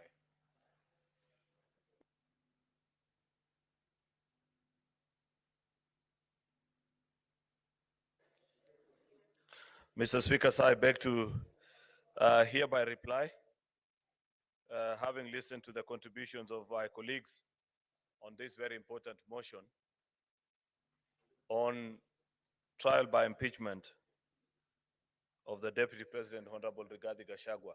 I want to thank colleagues that have taken time to give their views, both in support and those opposing this motion, because that's how you grow a democracy, Mr. Speaker. We may not all have to agree on the same subject matter, Mr. Speaker, but the chance to even speak and say what you feel about an issue is an important attribute. Indeed, Mr. Speaker, I agree with the contribution that was made by one of the advocates for the Assembly, that comparing what you're doing today with previously what used to happen, where in the 1 o'clock news, vice presidents will be changed without any notice. And the elaborate process, Mr. Speaker, that we have gone through up to this point is great for our country. Mr. Speaker, I appreciate the National Assembly, the team of the Deputy President, Mr. Speaker, that has presented us with information to help us make a fair judgment of this case. Mr. Speaker, I strongly disagree with those that hold the view that the Senate hasn't been as fair to the Deputy President as perhaps they would have expected. To the best of my knowledge, Mr. Speaker, I think as a House, we did the best that was within our means. We granted the opportunity, was given sufficient notice, Mr. Speaker. It is only in the unfortunate circumstance of this afternoon where he was taken ill, Mr. Speaker, and I'd wish to take this time to extend my message of goodwill to him and wish that he can quickly recover and get on with his other duties, Mr. Speaker, both as a human being and should, whichever way this vote goes, Mr. Speaker, because it's not in my hands, but in the hands of the 67 jury that are here, Mr. Speaker, that he shall continue to thrive. I wish him well, Mr. Speaker. Like I observed earlier, this is a friend, and friends wish each other well under all circumstances. Mr. Speaker, you know, just as a final thought, I thought about the journey of the Deputy President and the tribulations that have occurred to him as occurrence to either his conduct or utterances. And I'm reminded of a book I once read, Mr. Speaker, by Senegalese satirist Osman Sembene, a book called Hala, where, Mr. Speaker, a very rich businessman by the name El Haji looks and desires a beautiful young lady by the name Ngone, and finally takes her in as a third wife. Unfortunately, on the same night that he marries her, he develops erectile dysfunction, Mr. Speaker, and is not able to consummate the marriage. Sometimes in life, Mr. Speaker, when you fall down, you have to prepare to get down before you eventually can rise up, Mr. Speaker. I do hope, Mr. Speaker, that even in this particular process, the Deputy President will emerge stronger, better as a human being, as a leader, and that there can be better days ahead for him. With those very many remarks, Mr. Speaker, I beg to reply and wish that our colleagues in this House make a decision in the best interest of the country. I thank you, Mr. Speaker. Thank you. Now, honorable senators, these are the guidelines on how we're going to move forward. One, all honorable senators are eligible to cast their votes. Secondly, the threshold is 45 senators. So there ought to be 45 senators in the chamber. And we are going to vote for the charges separately. So we're going to vote 11 times. I now direct that the bell be rung for 2 minutes.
Good evening.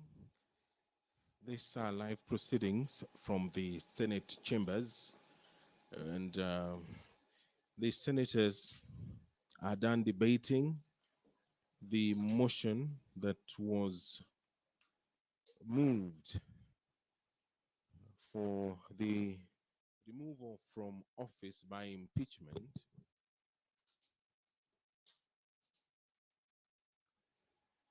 You're watching live pictures from the Senate, where debate has been concluded.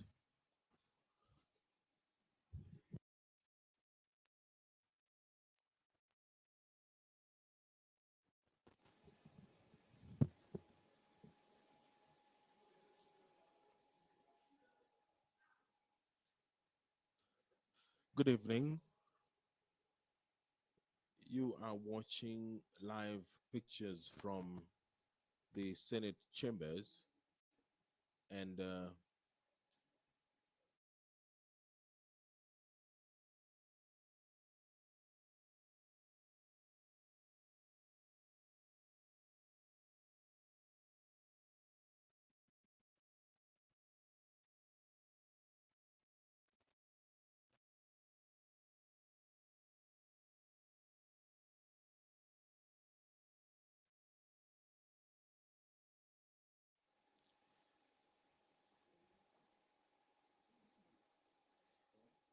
the senators are done debating the motion that was moved seeking the removal from office by impeachment the deputy president of the Republic of Kenya. And now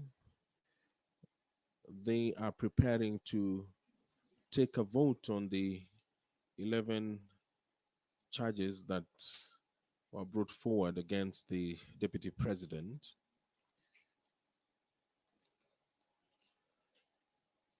Charge 1, gross violation of Articles 10, Subarticle 2A and B and C, Article 27, Subarticle 4, Article 73, Subarticle 1A and 2B,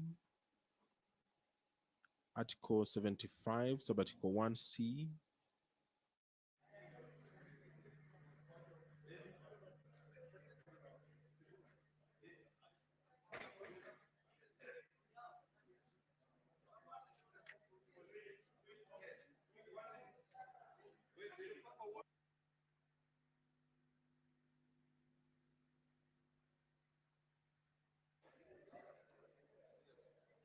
Clerk, has the bell stopped ringing?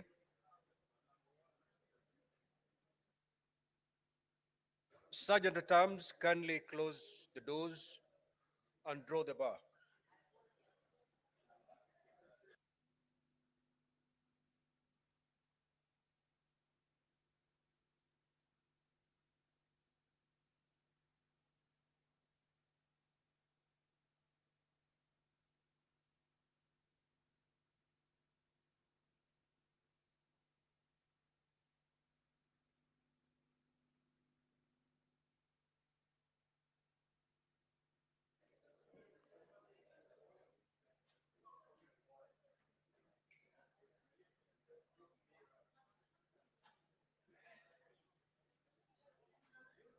Clerk, can you do a head count to confirm that we have a minimum of 45 senators in the House?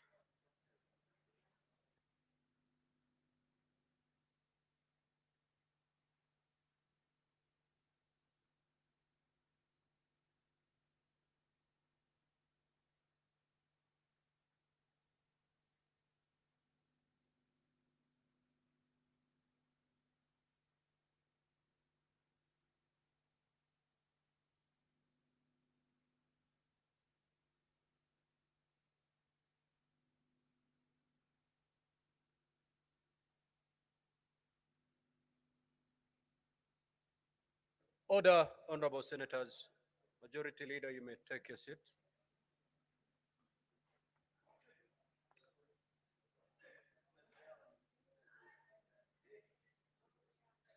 Now, honorable senators, we are moving to division. I will first put the question. Voting shall be electronically, and we shall be voting on separate charges. So we're going to vote 11 times this evening. I'll proceed to put the question. Honorable Senators that are aware that the National Assembly on the 8th of October 2024 resolved, with the support of 282 members, being at least two-thirds of all members of the National Assembly, that pursuant to the provisions of Article 145(2), as read with Article 151(b) and 2 of the Constitution, and Standing Order 65(2) of the National Assembly Standing Orders, His Excellency Rigathi Gachagua, EGH, Deputy President of the Republic of Kenya, be removed from office by impeachment on the grounds specified in the special motion. Whereas by a letter reference NA/DLP/TBO/MTS/2024 into brackets 25, dated the 8th of October 2024, and received in the office of the Speaker of the Senate on the 9th of October 2024, the Speaker of the National Assembly informed the Speaker of the Senate of the approval of the special motion by the National Assembly, and further forwarded to the Speaker of the Senate documents in evidence of the proceedings of the National Assembly. Further, whereas pursuant to Article 145, as read with Article 150, 1B and 2 of the Constitution, and Standing Orders 78 and 79 of the Senate Standing Orders, the Senate had the National Assembly on the grounds for the proposed removal from office by impeachment of His Excellency Rigathi Gachagua, EGH, Deputy President of the Republic of Kenya. And further, whereas pursuant to Article 145, as read with Article 150, 1B and 2 of the Constitution, and Standing Orders 78 and 79 of the Senate Standing Orders, the Senate also had His Excellency Rigathi Gachagua, EGH, Deputy President of the Republic of Kenya, on the grounds of his proposed removal from office by impeachment of the Deputy President of the Republic of Kenya. Now, therefore, pursuant to Article 145, as read with Article 150, 1B and 2 of the Constitution, and Standing Order 78 and 79 of the Senate Standing Orders, the Senate resolves to remove from office by impeachment His Excellency Rigathi Gachagua, EGH, Deputy President of the Republic of Kenya, on the following grounds. 1, gross violation of Articles 10, 2A, B, and C, 27(4), 73(1)A and 2B, 75(1)C, and 129(2) of the Constitution, and Article 147(1) as read together with Article 131(2)C and D of the Constitution. 2, gross violation of Article 147(1) and 152(1) of the Constitution by undermining the President and the Cabinet and the effective discharge of the national government's executive mandates. Number 3, gross violation of Article 6(2), 10(2)A, 174, 186(1), 189(1), and the fourth schedule to the Constitution by undermining devolution. Number 4, gross violation of Article 161 of the Constitution on the institutional and decisional independence of judges. Number 5, gross violation of Articles 3(1) and 148(5)A of the Constitution on the fidelity to the oath of office and allegiance. Number 6, serious reasons to believe that His Excellency the Deputy President has committed crimes under Section 13(1)A and 62 of the National Cohesion and Integration Act.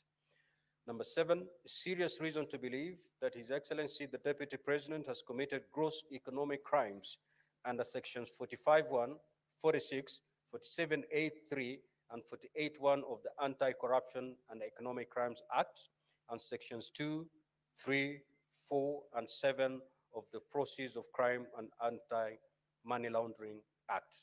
Number 8, serious reasons to believe that His Excellency the Deputy President has committed crimes by continuously misleading members of the public through false, malicious, divisive, and insightful remarks that are contrary to the provisions of Section 132 of the Penal Code and Section 29 of the Leadership and Integrity Act. Number 9, gross misconduct that is incompatible with the high calling and dignified status of the office of the Deputy President and a member of the Cabinet and the National Security Council. His Excellency, the Deputy President has publicly attacked and undermined the work of the National Security Intelligence Service and its officers. Number 10, gross misconduct by openly or publicly insubordinating the president, who is the head of state and government. And number 11, gross misconduct by persistently bullying state and public officers. As I've already indicated, honorable senators, voting shall be done electronically. So at this juncture, I will ask honorable senators to pull your cards out of the delegate unit. Sergeant at Arms, kindly go around and pick all the unattended delegate cards.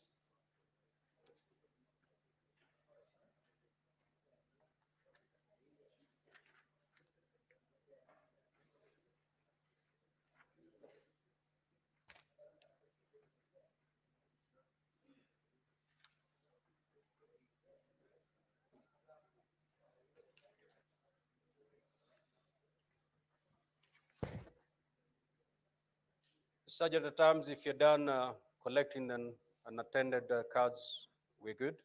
Now, honorable senators, you may log in back. As indicated earlier, we'll be casting our votes 11 times. So the vote you're going to cast at the moment is for charge allegation number 1, which is gross violation of Articles 10(2)(a), B, and C, 27(4). I had already read it out. So from this moment, it's beamed on the screens. So honorable senators, once you've logged in, you may now proceed to vote.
Senator Tabitha Keroche, may you move to dispatch and get some assistance.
We're now going to allegation number 2. It's been beamed on the screen. You may now vote.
We shall now move to ground number 3, allegation number 3. Can you beam it? There we are. Honorable Senators, you may now proceed to vote on allegation number 3.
We are now going to allegation number 4.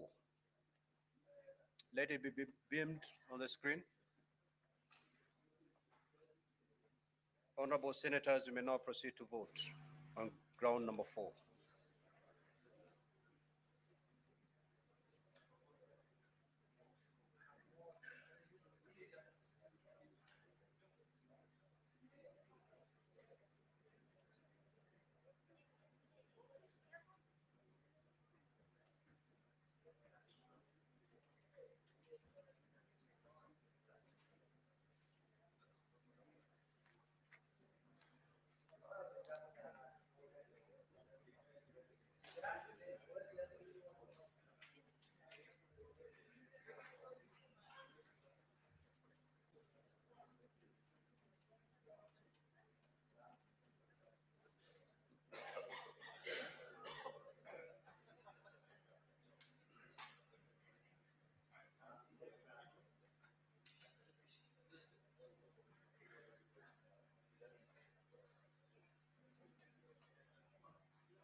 Honorable Senators, we are now moving to vote on charge number 5.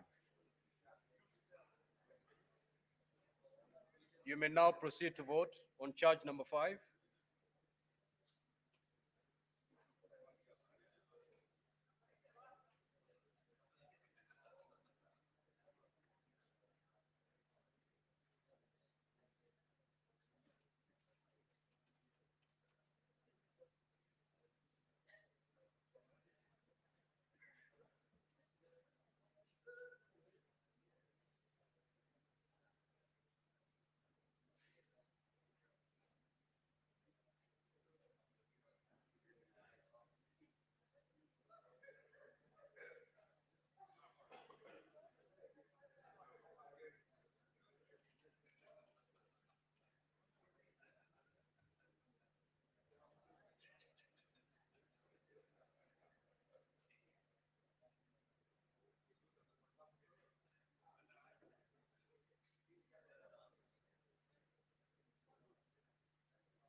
Honorable Senators, we are now moving to allegation number 6.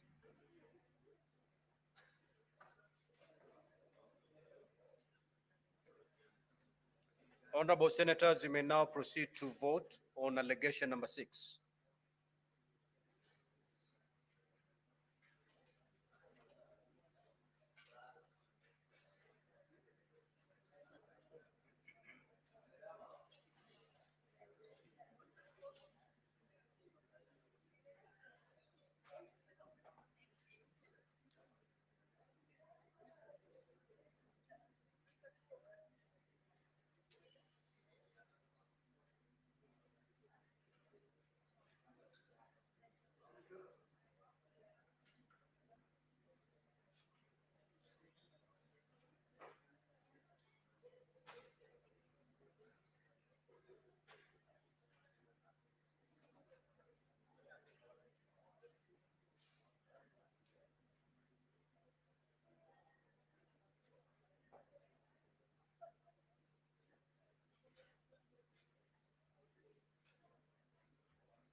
Honorable Senators, we are now going to move to allegation number 7. Honorable Senators, you may now proceed to vote on allegation number 7.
Honorable Senators, we are now moving to ground number 8.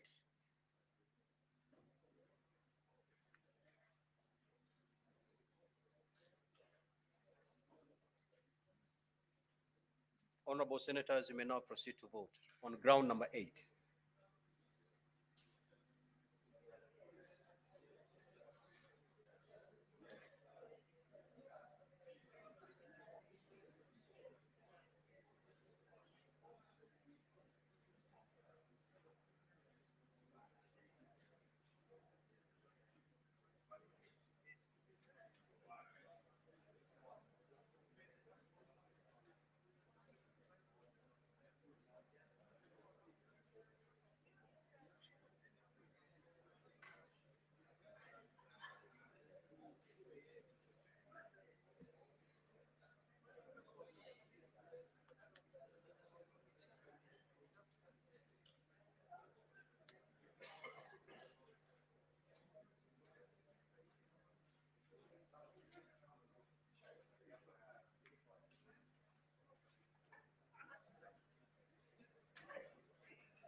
Senator Karungo, just come to the dispatch, Senator Karungo, and cast your vote.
Honorable Senators, we're moving to charge number 9.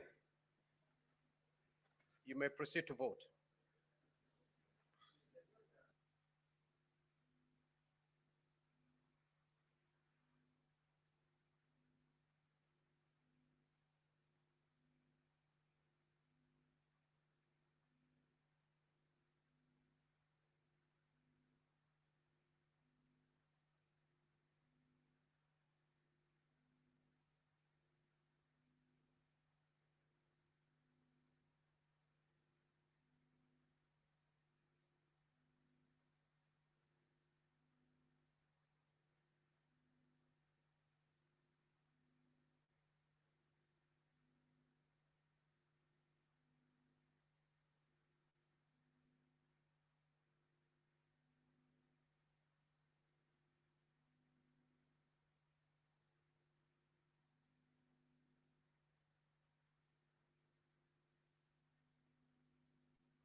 Honorable Senators, we're moving to charge number 10. You may now proceed to vote.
Senator Boni, proceed to dispatch and cast your vote.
Honorable Senators, we're now moving to the final charge, charge number 11. You may proceed to vote.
Honorable Senator Methu, proceed to dispatch.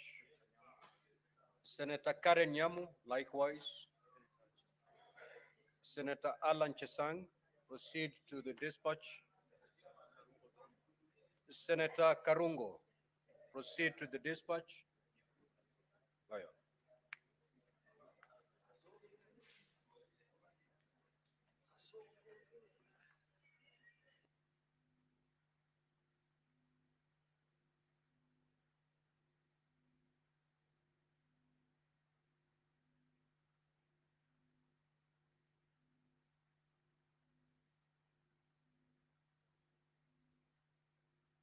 Senator Miraj, proceed to dispatch and cast your vote.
Senator Ojenda, proceed to dispatch.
Order, honorable senators.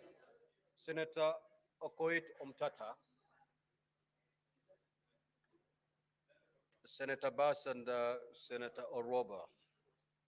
Please take your seats.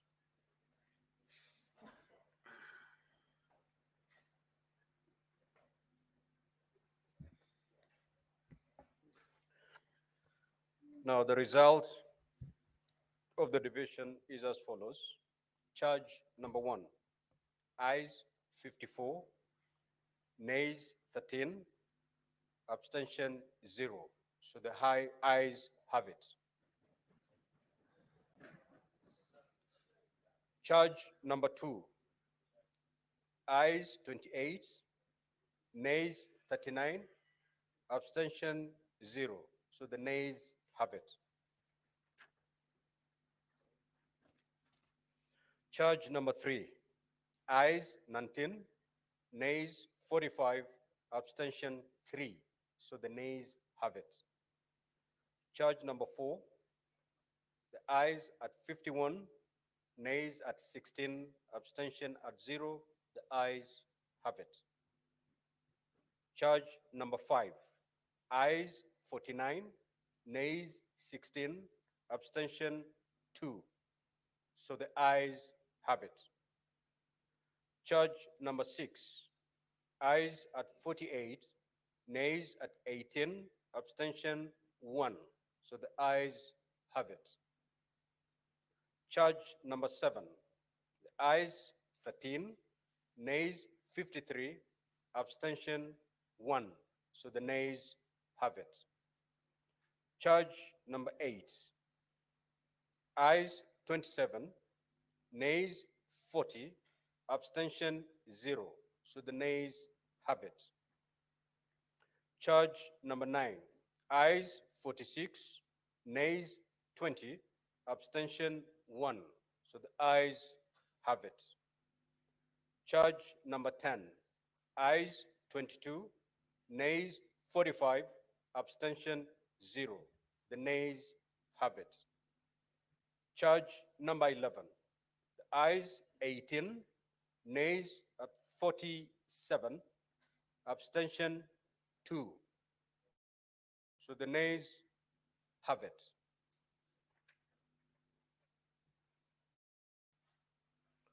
Now, honorable senators, the result of the division indicate that the Senate has upheld the following impeachment grounds. 1, gross violation of Articles 10(2)(a), B, and C, 27(4), 73(1)(a), and 2B, 75(1)(c), and 129(2) of the Constitution, and Article 147(1) as read together with Article 131(2)(c) and D of the Constitution. 4, gross violation, ground number 4, gross violation of Article 161 of the Constitution on the institutional and decisional independence of judges. Ground number 5, gross violation of Articles 3(1) and 148(5)(a) of the Constitution and the fidelity to the oath of office and allegiance. Ground number 6, serious reasons to believe that His Excellency the Deputy President has committed crimes under sections 13(1)(a) and 62 of the National Cohesion and Integration Act. Ground number 9, gross misconduct that is incompatible with the high calling and dignified status of the office of the Deputy President and a member of the Cabinet and the National Security Council. His Excellency the Deputy President has publicly attacked and undermined work of the National Security Intelligence Service and its officers. Now, honorable senators, pursuant to Article 145(7) and 151(b) and 2 of the Constitution, and Standing Order 78(8) of the Senate has resolved to remove from office by impeachment His Excellency Rigathi Gachagua, AGH, the Deputy President of the Republic of Kenya. Accordingly, His Excellency Rigathi Gachagua, AGH, ceases to hold office. I thank you. You may rise, honorable senators.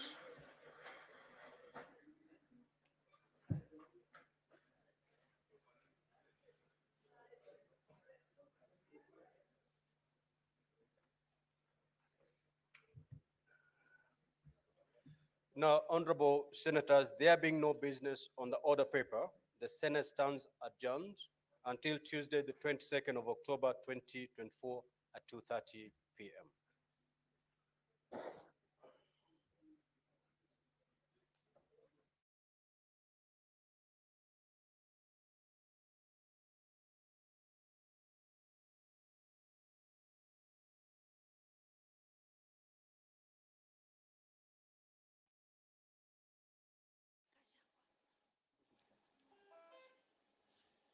You've been watching the impeachment of Deputy President Rigathi Gachagua, who has been found guilty on 5 charges. This special broadcast has been brought to you courtesy of the Parliamentary Broadcasting Unit in conjunction with the Kenya Broadcasting Corporation, on behalf of the team led by the coordinator, Doris Gitonga, and producer, Bernard Timbe. My name is Edward Kabasa. Thank you for watching.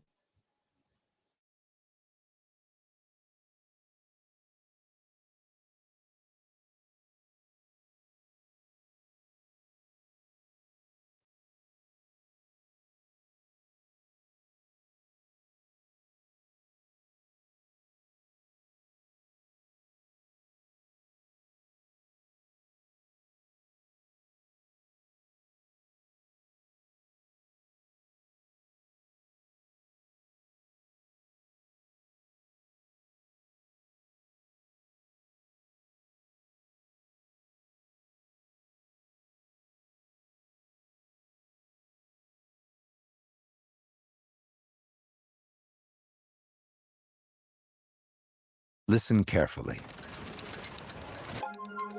Can you hear the rhythm in the markets? Not just in the syncopation,